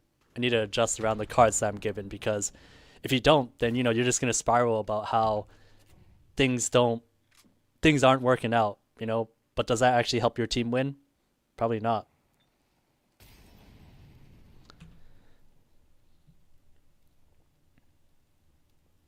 And what you're describing is, that's kind of what happens when somebody first starts IGLing, like when they're, let's just say they're a second IGL and then they become the IGL. It's always easy to kind of make calls when you're not the one ultimately responsible. But as soon as you're the one that's ultimately responsible, that's when things get hard, because, it's kind of on you. I believe quality of practice is a big factor. Also, knowing how to practice effectively and efficiently is hard. Yeah, I'd say so. Like, there's so many resources to get better at Counter-Strike nowadays compared to back then. Like back then, back then, aimbots as a workshop map did not exist, which is crazy to say, because aimbots has been around for over 10 years now, but that used to not be a thing. And there's lots of YouTube content nowadays about how to get better at the game. Like there's just so much now. So yeah, definitely things are in a way different landscape. And as well, stuff like refrag, these training tools as well, like, definitely did not exist back then either. So it's not really too surprising that players get better faster nowadays, and they start really young too. And the last point on this is, like, if you're really old, actually, back then for CS, there used to not even be a matchmaking system. So when I first started playing, to find a 5v5 scrim, we had to go on something called IRC, which is basically kind of like Discord, but it's like, that's how we had to find scrims. You had to find 4 other people to play with, and you had to find 5 other people, and you message each other when you're about to play. So way different. Today you can just queue up and you can play like 12 games in a day if you want to. I only record your specific segments. I appreciate that. If there is one thing you would suggest to focus on when new to watching pro demos, what would it be? I'm not really interested in improving myself so much as better understanding pro games. Ooh, this is tricky, because so I come from the lens of, when I watch a pro game, I think of it from the point of view of, how why is this player making the play that they are? Like, what makes it good exactly? Why are they holding this angle versus another one? Um, that being said, I feel like what I just said might be a good lens for you to look at it from, which is essentially, when somebody holds something or when somebody smokes something, it's like, why do they use that smoke as opposed to something else? But that being said, like if you're just trying to understand pro games, I would also ask, to what level are you trying to understand them? Because I'd say Counter Strike is a game that doesn't require that much. Like, you don't have to have a lot of prior knowledge to um, really enjoy it. And I think that's the beauty behind Counter Strike. Really, it's just that you don't have to have a lot of knowledge to really get into it. So, yeah, it can be as in depth as you want it to be. I kind of think of, like, when I watch CS nowadays, it's like the observers do a very good job of showing exactly what they should be, like the flow of the round and what they're paying attention to. They are so good at it.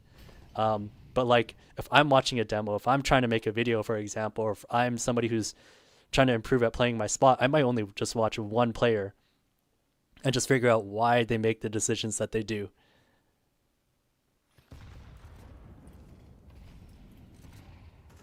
Face it level 8, but I promised myself to reach level 10. Started from 1.6, but skipped CS source completely. Did you play CSGO, though? And you got lots of the year remaining. In CSS, there was a lack of lineups they just started to do in 2011 when I saw some ESCA content on YouTube. Now there's a lot. Yeah, that's true. That's true. You know, those ESCA videos, I know what you're talking about because I watched those too. I remember there was some in 1.6. There's only a couple in Source that I recall.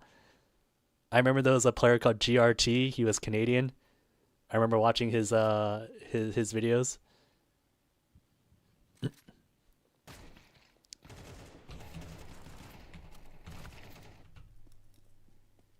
When I joined to CSS, when Tweeday created big movies recaps for events in CSS, yes, I remember those videos too.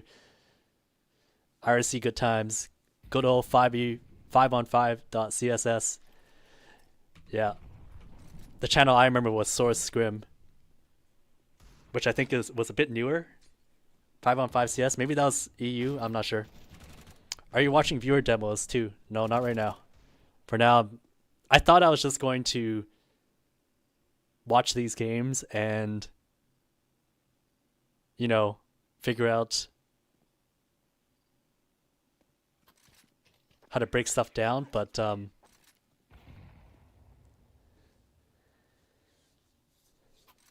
there's a lot of questions coming in. I'd like to answer them. Observers in CS are so good, it's insane. Yeah, they have a lot of game knowledge as well. Like, I feel like to be a really good observer, you have to know the game pretty well, because otherwise you're not catching the right things at the right time. And I'd say as soon as you have the knowledge, it's just a matter of executing it properly. Are you still in Van? I'm not right now, but I'm still in North America. I don't really want to say exactly where, but yeah.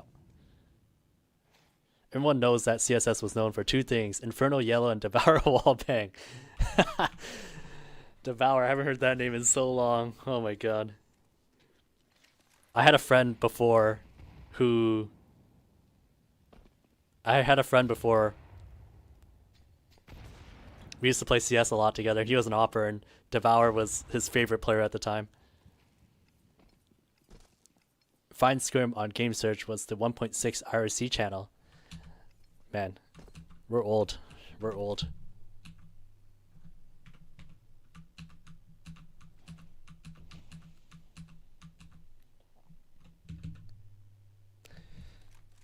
That thing was too OP.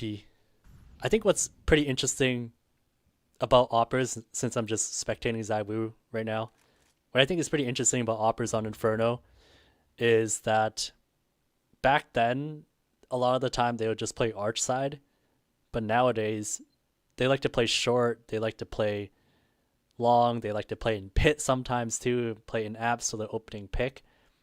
And I feel like that's kind of like an evolution of how oppers play the A side in Inferno. And what I'm saying might sound really obvious, but I just feel like back then, like if you watched CS back then, if you played CS back then, it's like your op was always at arch side, nowhere else. Yeah, it was car and mid arch. That's right. Yeah.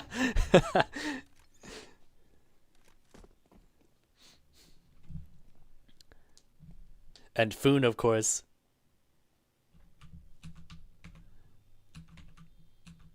Yeah, Foon was I never ran into him, unfortunately. I didn't pug that much back then, but it's kind of cool to watch the Foon video and see names that I remember back then. Have you seen the Liquid Games / demos of this tourney? If so, what do you think of their CT side for mid? No, unfortunately, I have not. I have not. It's because the angles are so closed and tight right now. Yeah, that's true.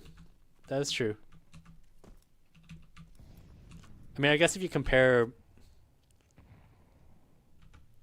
1.6 Inferno, it is so wide in comparison to this. Whereas CS2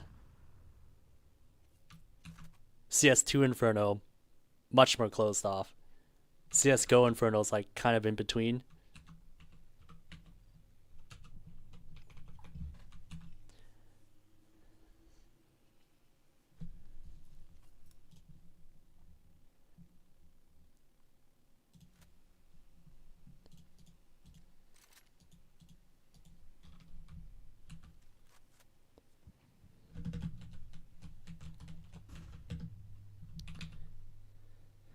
Mezzi loves this spot here.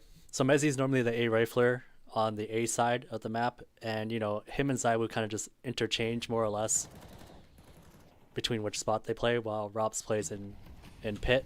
But I really like this flower pot position he plays. It's kind of a variation of the off angle on arch back in CSGO, but because they added this little thing, he can now stand on it.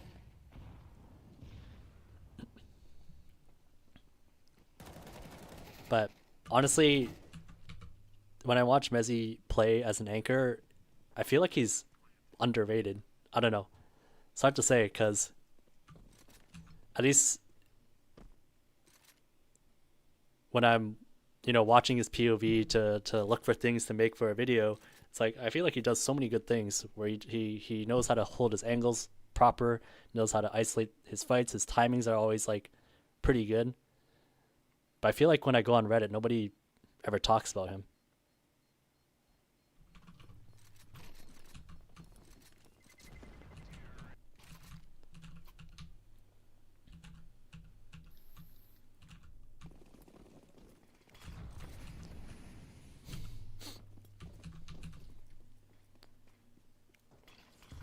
Car Molotov at the start burns off both sides so that the CTs can't peek. And then once that happens,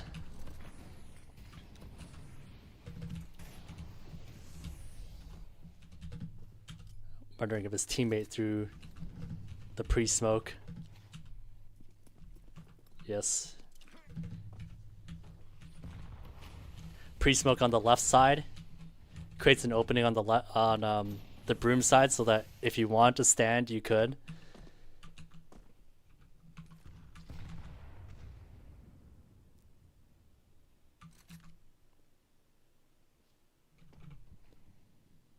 Sometimes I try to play on the other side of the flower pot, like on top of that wood platform, but it never works out well. Yeah. You're talking about this one here, right? Yeah, I think the main reason why is just because a lot of people are going to be aiming towards Moto when you do that, whereas this flower pot or this thing here is on the other, is in between two angles. But then again, like I know some pro players, they clear like these off angles in between now too. It's kind of funny how like some some angles start off becoming off angles because nobody's using them, but over time they become angles that are on angles where people will clear them.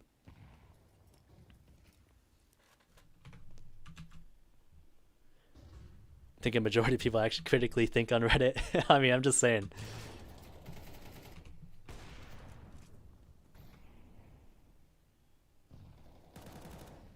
I miss Tuscan slash season from Source, ZywOo, and some old events. Oh, yeah.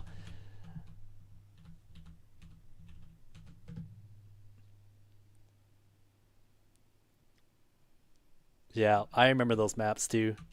I miss Contra a lot actually. I think Contra is probably one of my favorite maps from that that era of Source maps. You think they'll have an event in Japan ever? Ooh, I don't know. I mean, there's a lot of events in China nowadays, and there's great turnout for them too, which surprised me a little bit.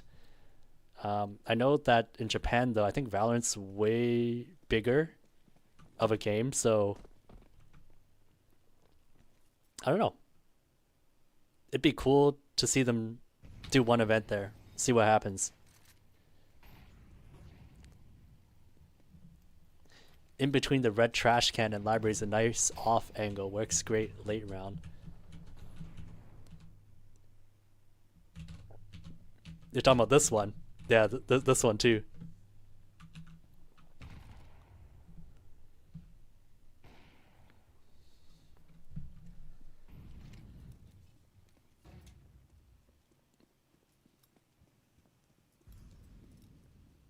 QSK clears every off angle. Looks like dude is slicing pizzas.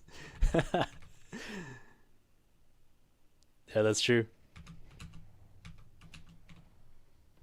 The thing is though, it's like, you know, if you clear every single angle, you're gonna take too long to actually clear the site. So, you know, there's a time and place for it, which is at the start of the round, generally speaking. What is your favorite map and why? Oh, I don't know.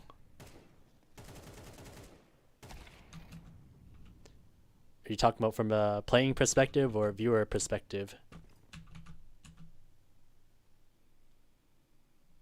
Contra is just different, not really fit in CS. Yeah, probably in CS2 or even CSGO will probably be not nearly as fun.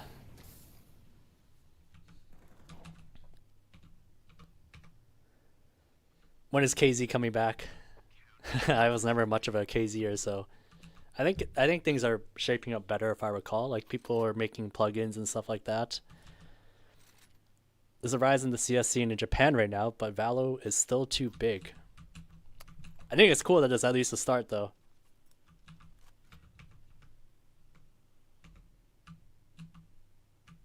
Because that's all you need. You just need a small start and then, you know, builds from there.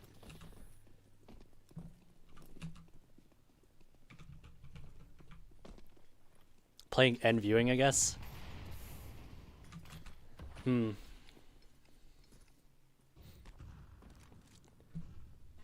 I guess in terms of playing, I like Inferno.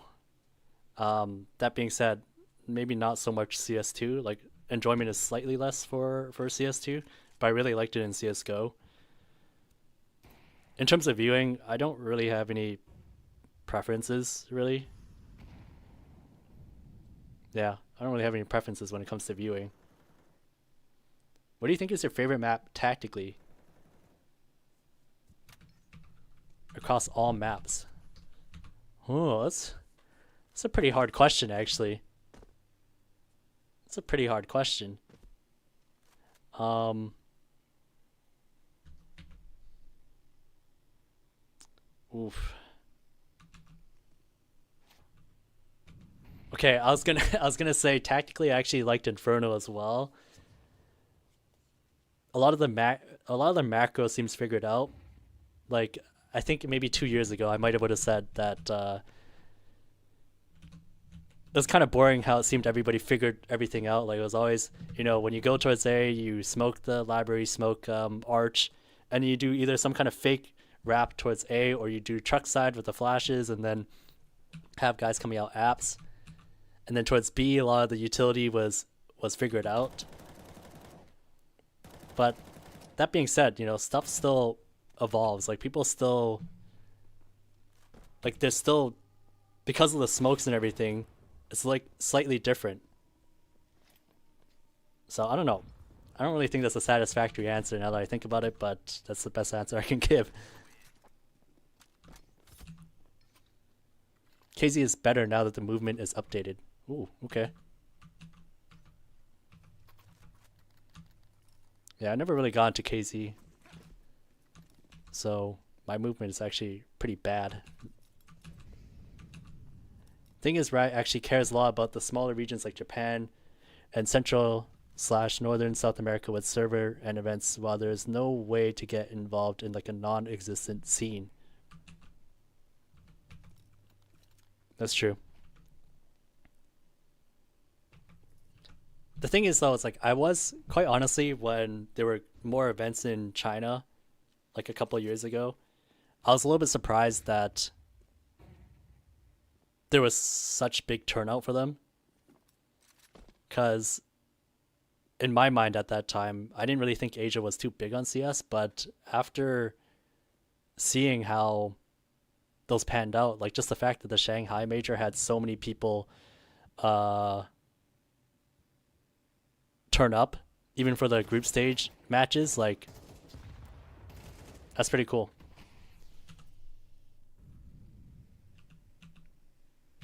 So I don't know, maybe if they just try one event in Japan just to see what it's like, you get some new information and see how future events might go. You still pug ever? Not really.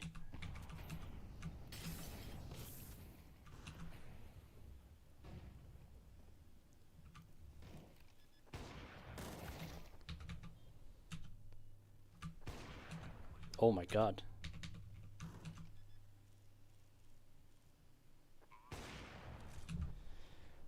Wallbang through the spools.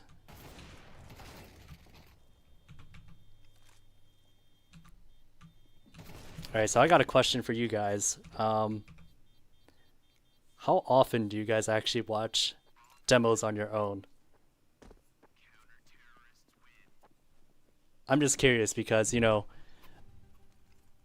it's completely acceptable to say nobody, or to say that you watch none at all, but I'm just curious because if you're tuning in to this stream right now, it feels like you'd have at least some sort of an interest.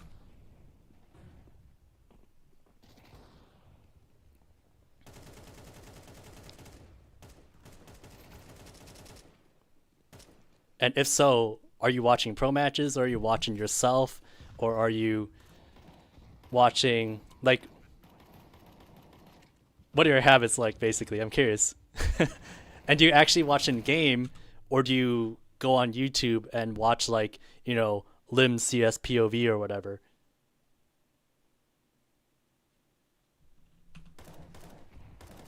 I've been watching a lot lately. Okay, sometimes it's on and off when I VOD review myself.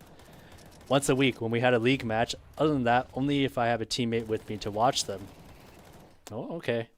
Not really. I was watching a lot of Donk and Kyosuke Pug demos. 50 hours max. 50 hours is a lot.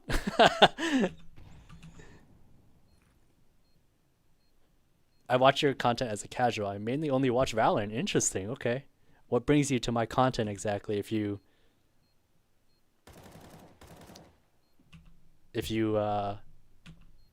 mainly only watch Valorant? I used to watch YouTube POVs when I played in Open Intermediate 2 to learn more stuff on my position. Unfortunately, it limits you to one position. Okay. I never watch demos alone. I'm interested in this stream because I'm interested in what you have to say. Yeah, unfortunately, I thought I'd be breaking down more stuff, but there's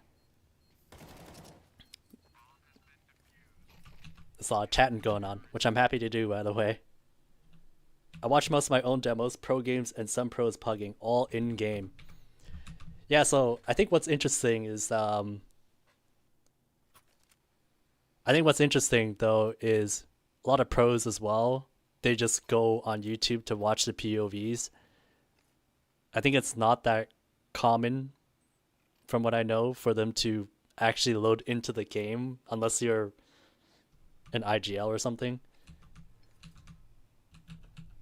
And I think that's something that's back to what we were talking about before, which is, you know, how much easier it is to get better at the game nowadays. Like it's easy to forget that back then, and I'm saying, you know, 2005-ish, 2006, 2007, 2008, 2009, basically, you know, that time period. It's like there's nobody streaming. YouTube wasn't that big yet, and people don't like it wasn't that easy to just access good players playing the game. Because the only way back then was to actually load up a demo, which is very cumbersome. Way more cumbersome than it is today, because any old CSGO demo watchers, or even back then, remember that even going backwards would take so long to do. It's much, much better now in CS2, but back then it was like hell. It's like I don't even want to watch the demo if it's gonna take that much effort to go through it. Your videos are gold. Thank you, man. I appreciate that.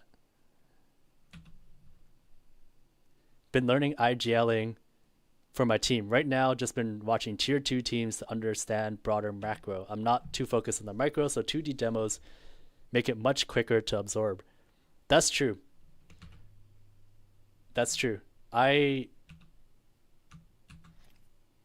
you're looking strictly at the macro, like just like, you know, did we make the right decision by going A here versus B based on like the positions of the CTs? Yeah, 2D demo replays is gold for that.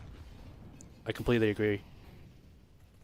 But I will say it feels less interesting to watch a demo like that. Like it feels really boring. Whereas at least to me personally, like if I watch in game, it at least feels more engaging and it feels more immersive. Like for example, when I make my videos, one of the first things I do is I just watch games and I just like clip them and record a bunch of stuff. And I do it in game to like really feel it. And then eventually at some point, then I start looking at 2D demos to just like find what it is I want after I already have like a good base idea of what it feels like. That being said, maybe only I have that problem. But I know a lot of people don't enjoy watching demos and stuff like that. Also, rewatch my/R matches are fit better for me in 2D demo viewers much faster, easily understand problems or mistakes. Yeah, that's true.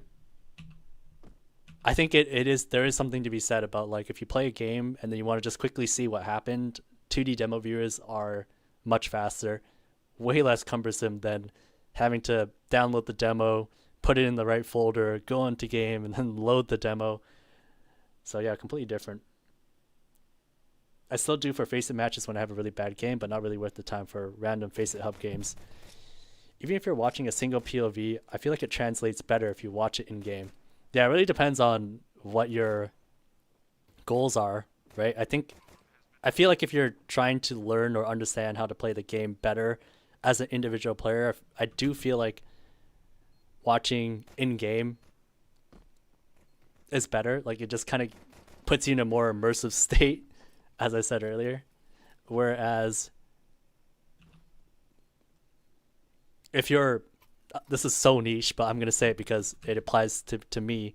But like if you're anti-stratting teams, it's like you only do it in 2D demo unless there's something you're looking for in game where it's like a very specific detail where you need to see exactly how the nade bounces or stuff like that.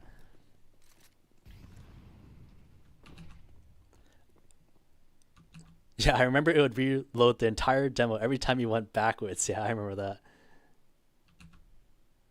I watched CS tourneys for fun, and I found you through the Pros Approach series. I always felt like I had no understanding of CS. even though I think I have a strong understanding in Valorant. Hmm. What's interesting about that is I always feel like Valorant feels more complicated just because there's all these abilities and stuff like that and these different agents, whereas CS feels much more bare bones. It's almost like it almost feels like everything you would learn in CS technically applies to Valorant. I feel like I might be wrong by saying that, but I just feel like the core fundamentals surely apply to both games in some sort of way, right? I love to watch 2D demos to understand what's happening or who's doing what. Yeah, it's definitely way easier to do that as opposed to, I'm looking at only one POV here. Viv Max, what's up, man? No need to put it in folders though. Just copy the path and type play demo and paste the path. If you want to watch it once, it saves a lot of time. That's true. I know about that that way as well. Yeah, if you only want to watch it once, that's true. For me, there's a decent amount of time where I actually want to open it multiple times, so I just put it in the folder. 2D demo viewers are good looking for nades, impact and rotation or reactions on the map during certain plays, but POV are much better for individual performance. Yeah, exactly. I think it's just like the one thing that you don't get from POVs exactly is you don't get to see exactly how they're holding the angle, like how much of a gap they're leaving. You don't get to see how much they're exposing themselves to certain positions and stuff like that. Because there's been plenty of times where I see a thing on what's it called? There's plenty of times where I see a position or someone playing a position in the 2D demo viewer, and I kind of disregard it because I think they're just playing this one standard position, but it's only when I actually get into the demo and I see, okay, it's slightly different because he's playing slightly in a slightly different position than what I expected. Sometimes you lose out on that kind of detail when you're just doing 2D demo viewer. Shout out CS2 Lens. It's a software program. Yeah, there's lots of 2D demo viewers out there now. Like there's Leadify, CS2 Lens, there's SCL, Refrag has one too. Yeah.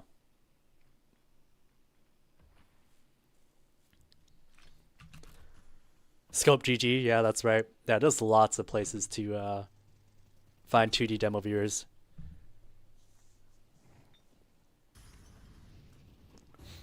There's a free/paid version. Back when it started, you could register and upload your demos for free. Yep. There's also Gnosis as well. Shout out to them. Gnosis was around a very long time ago. Not gonna lie, if not for you, I would never know that much in CS because you're not only showing the play, you're also analyzing and looking for patterns. That's what hooked me back in 2018/2019. All thanks to you, man. I appreciate that a lot. I know you've been watching my content for a very, very long time. And I remember, yeah, I remember you would comment on them.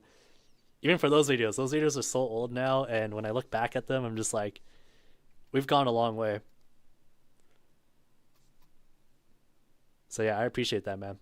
And I've seen some of your stuff too. I've seen you've been uploading some coaching type videos. It's pretty solid, man. Pretty solid. Really good. In CS, I noticed util tends to be used as conditioning a lot more, but in Valorant, usually the util gets capitalized on harder. That's interesting. Yeah, I mean, a lot of the time in CS, it's like all the utility at the start is to just block off certain plays so that CTs can't aggress and Ts can't aggress, and then what's it called? And then you have the util for the set executes, and you always got to make sure you have enough nades for that to happen.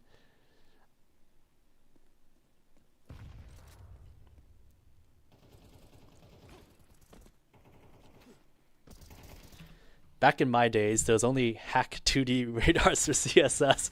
Sad. Are you on the desk next major in Cologne? No. Or if they're gonna ask me, it's very late. But I doubt it. I've been out of the game for quite a while. I've only ever done a couple deaths in my lifetime, like actual deaths, and not the segment that I do. Why are you watching this demo specifically? No particular reason. I mean, I was watching a demo earlier, and then at some point I'm just gonna put something on, and then I just picked one of these. Somebody mentioned that Perivision Vitality would be good. Give me your favorite tools and websites for CS2.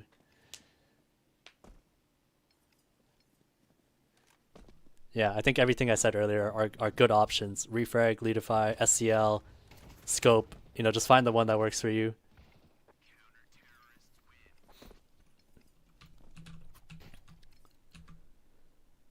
They're so good to watch. I recommend to rewatch for some people because the fundamental reaction on certain plays are still same/similar. That's right. I felt the same way too, actually, when I watched some of my old videos. I still cringe at them a little bit just because of, how much better I feel now about the videos I make today. But, I still look at the information and think, this is good stuff. I really want to see some real-time AI coach tool based on GSI from game that can help end or after match review. Yeah, that would be sick.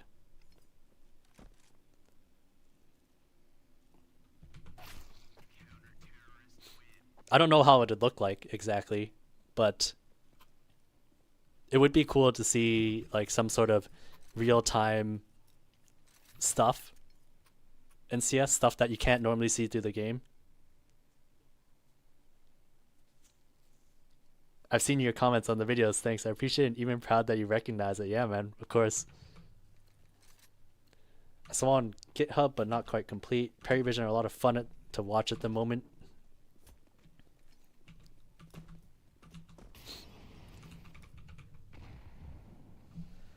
Good story, and their approach feels a bit unique compared to other teams. Yeah, James done a great job with them.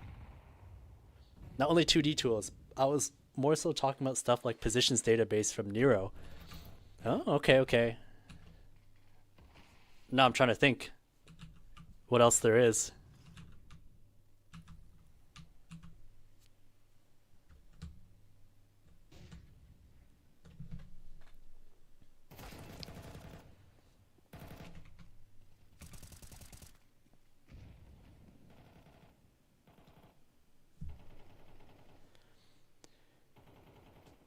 Honestly, I don't know if someone can create a simple app that helps new players when to buy or eco, and it just reads data from game state from your POV, limited to just your data, not everyone else's. That count as a cheat. I have. So a little while ago, I think it was posted on Reddit. I don't know where it was, but I remember somebody saying that it was possible to parse the demo in real time. Like if you started recording a demo on your own machine, and then have your program read that demo at the same time, like it's still going to be a little bit delayed, but it's possible. That would definitely count as a cheat, I'd say. I don't know if Valve actually patched that or not. I might be saying too much.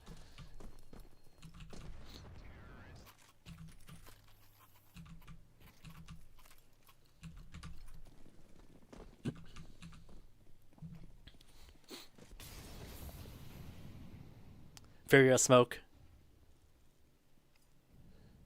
Everybody knows not to peek that nowadays.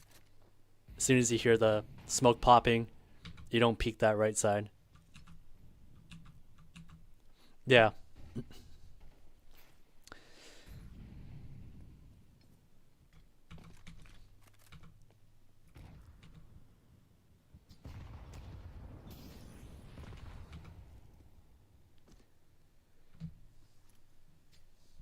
pretty sure it's quite easy to just read the kill feed and track economy even without demo access. Yeah, I mean that is true, but you know, if you have demo access, you will be 100% accurate. Is the website with free radar hacks for Premiere still a thing? Oh, sorry. One more thing before I move on to this next one. It's like I remember seeing that this radar this demo access thing where it's like if you parse it as you're still running, like you can see the player's positions too. I think it's still a little bit delayed, but like you know, you're getting access to way more information than you really should be.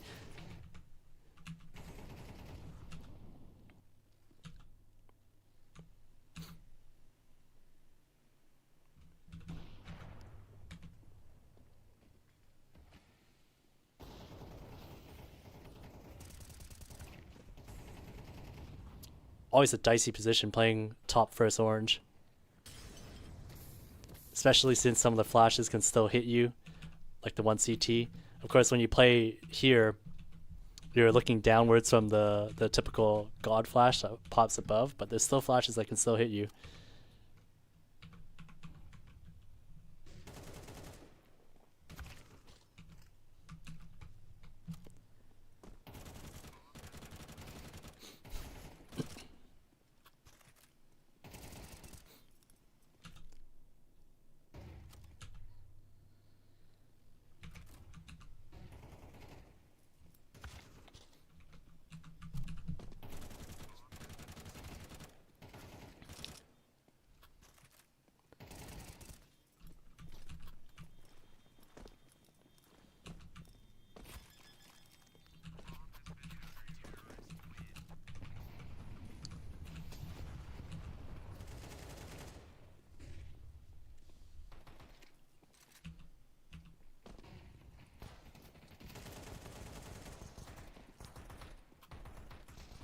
I felt like watching demos slash POVs is one of the best legit ways to improve your understanding and game sense of CS. The legal one is the cheat. Yeah, of course. The thing is though is that like I feel if you don't have a trained eye, it's hard to know exactly what you should be looking out for when you watch a demo.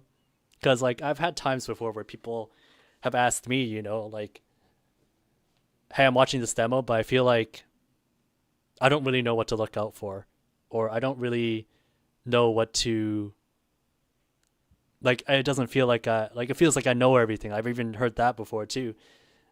And you know, I think the simple answer to that is basically just put yourself in the player's shoes, the person that you're watching, and just kind of ask yourself, would you do the same thing?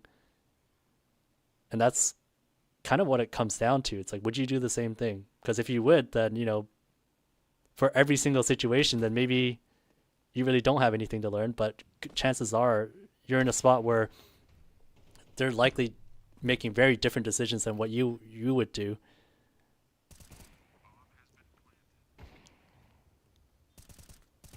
And like, you know, there's been times for me as well, I'll say that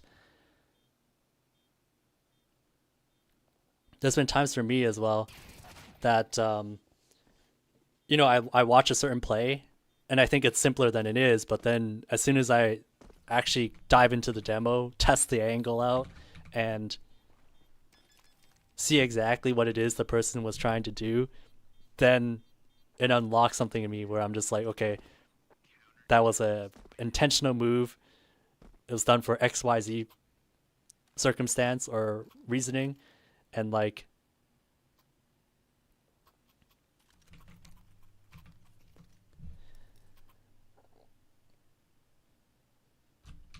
and yeah, it's just like, you know, it's different. It doesn't help players who just play for fun. I see many level 10 players who are above 2.6 to 3.8 who are just playing without knowing what they have, what to do in certain situations. That sounds like me. I just autopilot in Pugs. Over peaks, not using util, facing solo, no trade potential. Yeah. I mean, I think that's also another great reason why, you know, playing on a team is way better. because then there's actually like people actually care about the game. Because I mean, I'll admit, like for me back then when I played a long time ago, again, game was not as sophisticated as it is now, but a lot of people who played on teams back then, it's like when they pug, like they don't even care. And the way ESCA worked back then, it was like you incentivized to get good stats and not necessarily try to win.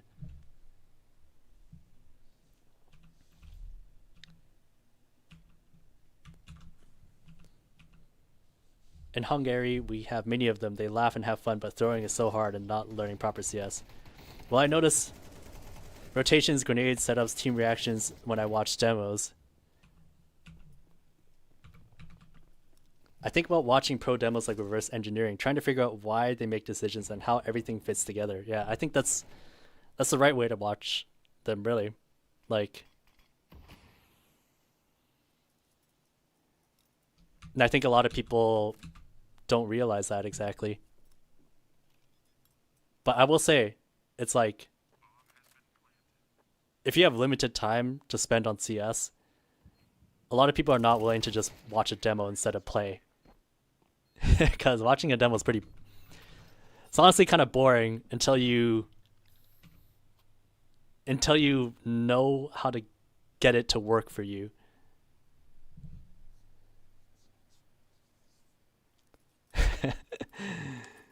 Like, I'd say I'm sitting around 3.2k and I'm just queuing to take duels. Since I hit 8k hours and at least intermediate playoffs, I cannot play Pugs like Pugs. I want to play proper CS, and Pugs has much more randomness. I think that's just the nature as well when you play with different players, people who aren't your teammates, where you guys haven't talked about setups and stuff like that.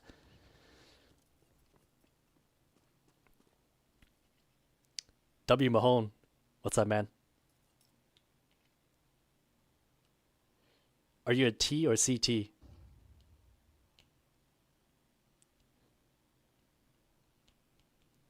But yeah, tournament games are much more fun to play when team wants to win. Damn right. Every kill, every death matters way more when that happens.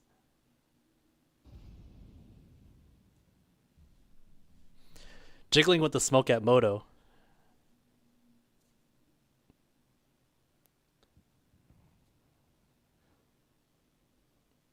This is pretty interesting because you don't really see this nowadays. A lot of people pre-aim this, and the thought is as soon as the person comes up, you toss it a little bit in front of you.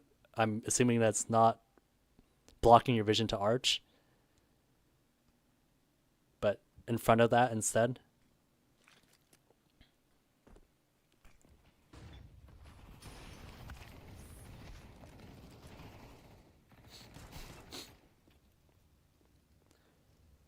When you watch demos, you must also know that versus different economy situations, teams play differently, more passive / more aggressive. Yeah, that's for sure.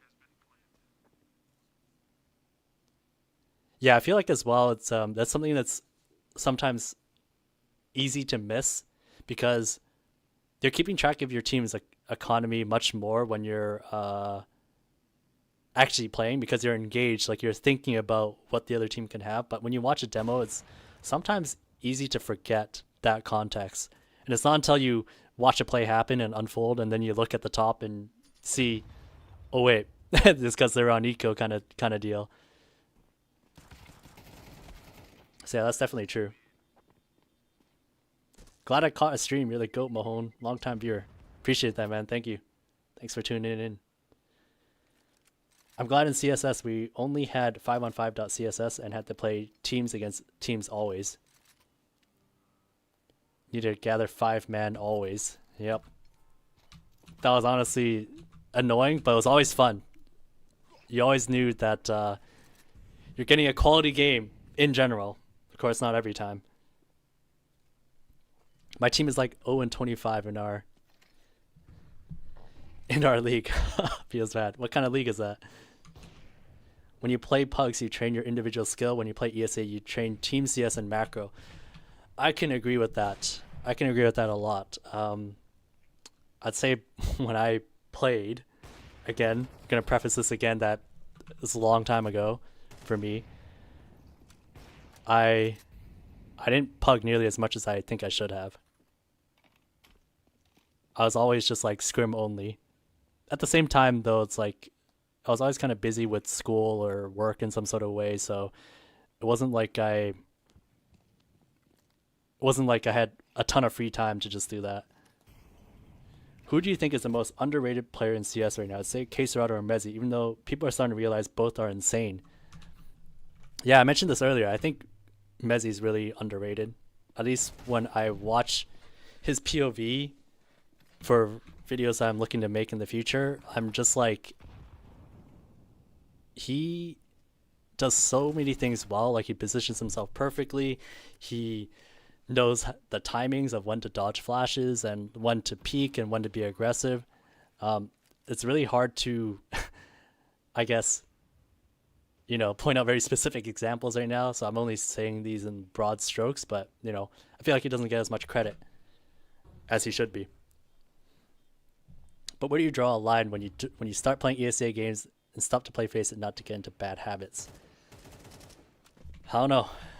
I think it's a tough one because otherwise everybody would be. I don't think there's a clear answer for that. Everyone has to find something that works for them. I feel like I loaded the wrong demo. Like, when was this match from? I've been waiting for the ZywOo 1v5, but I can't. Doesn't seem like it's gonna show up. When you get other groups or reach at least top 8 in local tournaments. How many guys is it coming? As I'm not sure if this is the right demo.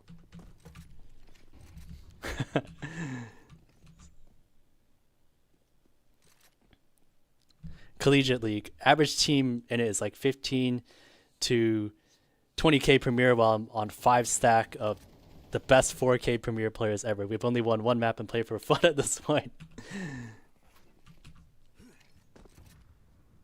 Oh, it's an OT. Okay. Lucid, what's up, man? Mahone stream, yeah, it's very rare, but it's here. How's your team doing right now?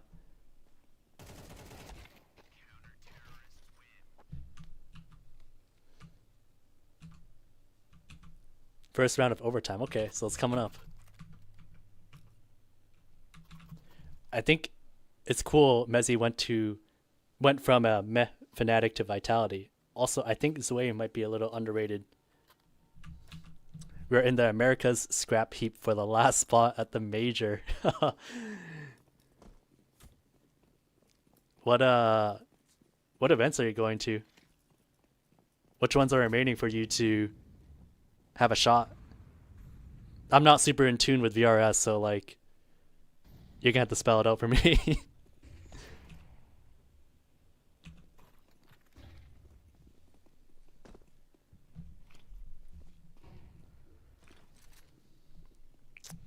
Well, I performed good in tournaments in Ukraine. Now I moved to Denmark. Ooh, okay. Try to lock in for local tournaments by about. Oh yeah, here it is. Jumps to avoid the spam. It's got a Molly 2 flashes still. Knows the guy's in pit, I'm assuming from info. Mollies. Takes him out. No one knows that one guy's library. Knows the other guy is here because he threw that Molly, so he knows 2 players for sure. And he knows the last guy's coming from banana side, so he's either coming through CT or short. Plants a bomb with the smoke behind him. Good smoke. Allows him to cross towards pit while being covered from short if he wants to. Checks for the second guy. He knows these 2 players are coming from this side. The 2 players are not pushing him that aggressively either, so seems to suggest that there should be a 3rd player elsewhere. Because yeah, they're not swinging. They're clearing. Yeah, and just as soon as he hears that little truck step, that's the one. Yeah, that was sick. Dude, when I watch ZywOo, I think one of the things that it just feels so effortless, He makes everything feel so effortless. Like he's just like, I don't know if you've ever seen Nico POVs or whatever. It's like, it feels like Nico, for example, he takes so much effort to clear every angle. Like he's very thorough about it. But like ZywOo, he doesn't have that same level of effort with his mouse. It just seems like he just predicts where people are and just puts his mouse on them. I don't really know how to describe it, but it just looks effortless. He makes the game look easy, basically.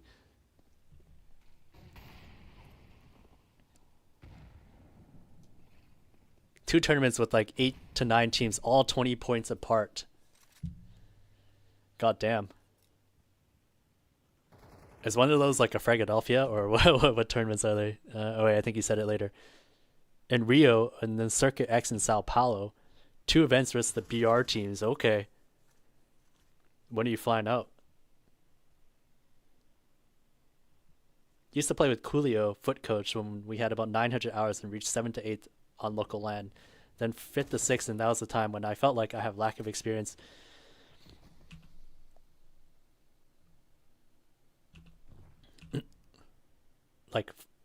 like others, flashy and others. Since then, I learned in CS everything has to happen for some reason.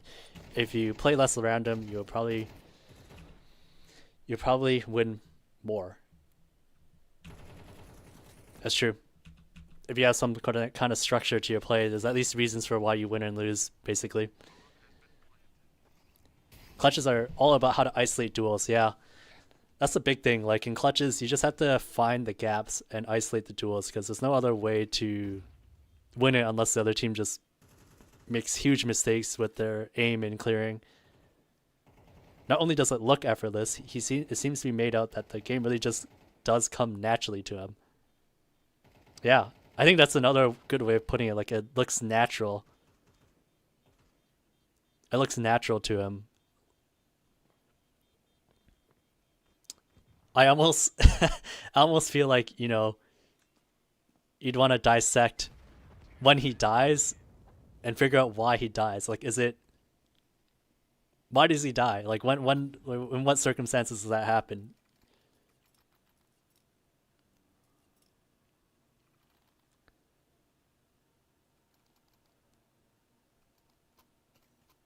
He said they had all info except where's the last guy, and if he is that confident in it, it will look effortlessly. Yeah. I mean, that makes sense. If he said he had the info other than just the last guy, that makes sense. I mean, even when I was just watching it there, you can kind of see it. I'm going to roll back a little bit. Just landed today. Event starts tomorrow. Good luck, man. Hope you guys can snag that last spot. Do you think there can be some kind of analysis that can be done about why the game looks so much easier from ZywOo's point of view versus the other players? Well, I don't know, man. Maybe?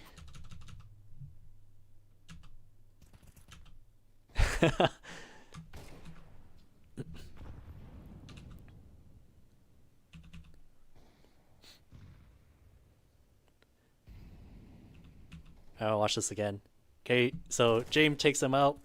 He gets them, knows one player's library, jumps across the spam. One guy's in pit. Based on info, I think. Finds the kill. Knows that guy is still in library, probably. The molly comes in from long because it would have been too long, slightly too long for the player at library to rotate around. Drops the smoke behind him so that even if the last player, he knows the last player is coming from B. He just doesn't know whether he's coming from CT or whether he's coming from mid or apps, you know, that kind of deal. Then he uses the smoke to try to reposition himself a little bit. He sees the guy's gun sticking out at library. And since they're not swinging here, it means that this last player is not with them because it looks like they're clearing for somebody.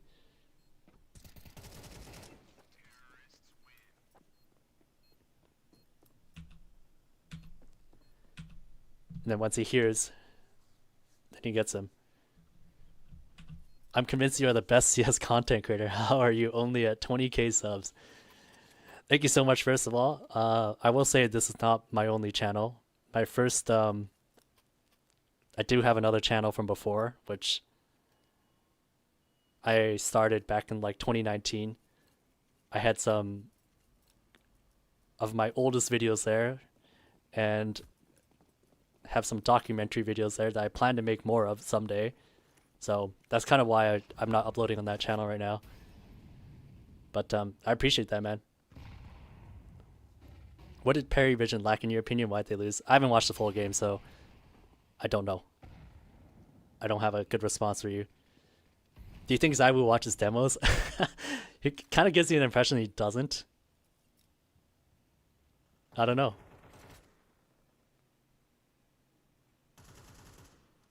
I think you can make an analysis about it, but the question is, who do you think makes the game look difficult by contrast? I mean, I said this earlier. If we're going to compare people who are at the same level, relatively speaking, I said that Nico, for example, a very simple example I said was just the way that Nico clears angles compared to ZywOo. It looks very different. Like Nico's, constantly like he's clearing every single angle one by one type of deal, and he always resets his mouse between each strafe. Whereas like ZywOo, he doesn't really do that as much. Like you don't really see ZywOo reset his mouse all too much when he's clearing a lot of angles. And like to be fair, what Nico does is much more like safe because every time there is somebody there, like that person's probably dying. But because ZywOo doesn't do that, it's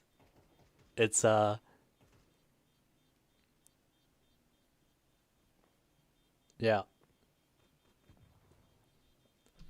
Does Donk give off the same making it easy look feel? I think he does in some way. Not as much as ZywOo in my opinion, but I don't know. I'm struggling to like think about what it is exactly, but I also feel like he has this like it feels like Donk often knows where the next fight is coming. So at least to me, it feels like whenever he gets a kill and he positions himself for the next kill, it always looks really fast in comparison to other players. I don't know if that makes sense at all, but like that's how I see it in terms of their mechanics.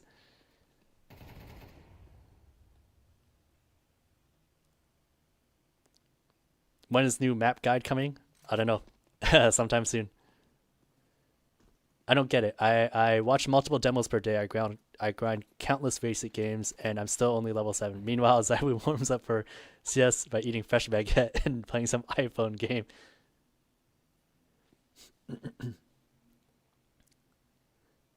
Nico and the Deeg, very simple. That makes CS hard. He missed one shot and probably caused them to lose the map there. Sup, Goat? What's up, man? Senshi? Is that how I pronounce it? What Perry Vision do you think is the new Sanji?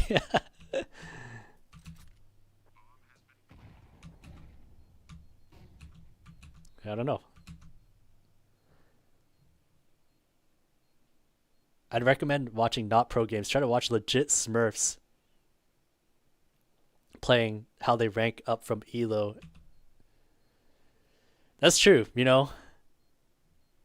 If you do run into a Smurf, it might be a good idea to look at how that Smurf is playing at that level. ZywOo just has really good timing. Not missing shots. He is chill, clearing angles, just always clean. Yeah, that's how I feel as well. It feels like he's never panicked. He never feels panicked whenever he's in these like even chaotic situations. Just feels like he has very clear thinking. Maybe a hot take, but I personally feel that the biggest factor is that Vitality as a team is so much better about covering second/third options that it allows ZywOo to hunt his intuition. That's a good point too. I mean, it's not like we've seen ZywOo in another type of team outside of Vitality in a tier 1 capacity. But I think what we're describing here, you can probably still sense it in his even in his Face It games, like the fluidity. Because like I'd argue that even in the person that I said, which was Nico, like he still looks the same in Face It games a lot of the time. So I don't know. Wilson, what's up, man? Oh, map is over. Okay. Are you still doing analyst for some team? No, not right now. Maybe I'll get back into it. I don't know. Um, yeah, we'll see.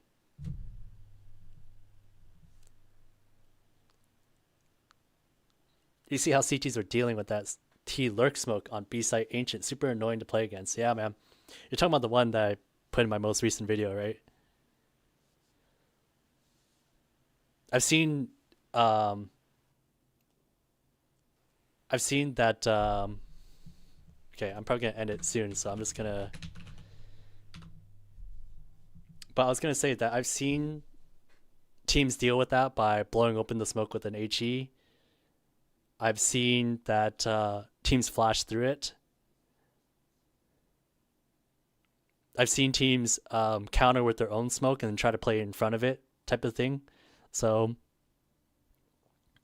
yeah, but yeah, this is probably gonna be it for me. Thank you guys all for tuning in. Are you planning on making streams a thing? I'm enjoying this even though it's bedtime. Yeah, I mean, it seemed like it was a fun time. I hope you guys enjoyed it as well.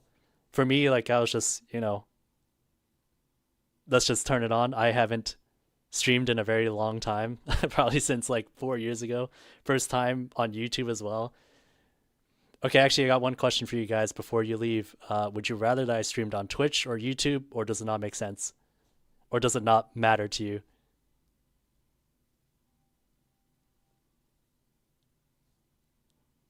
And as well, I'll say that my intention at first was to like find some stuff in these demos to maybe break down, but like you guys were chatting it up. I just had to respond to you guys. Yeah, I mean like my original intention was to just like try to do some work and basically show you guys what's it called? A little bit behind the scenes of like how I kind of do stuff, but it was a bit harder. Especially educational stuff like this because it stays up as a VOD in people's homepage. Oh, okay. Yeah, Wilson, I know you stream on YouTube a lot, so maybe I need to message you.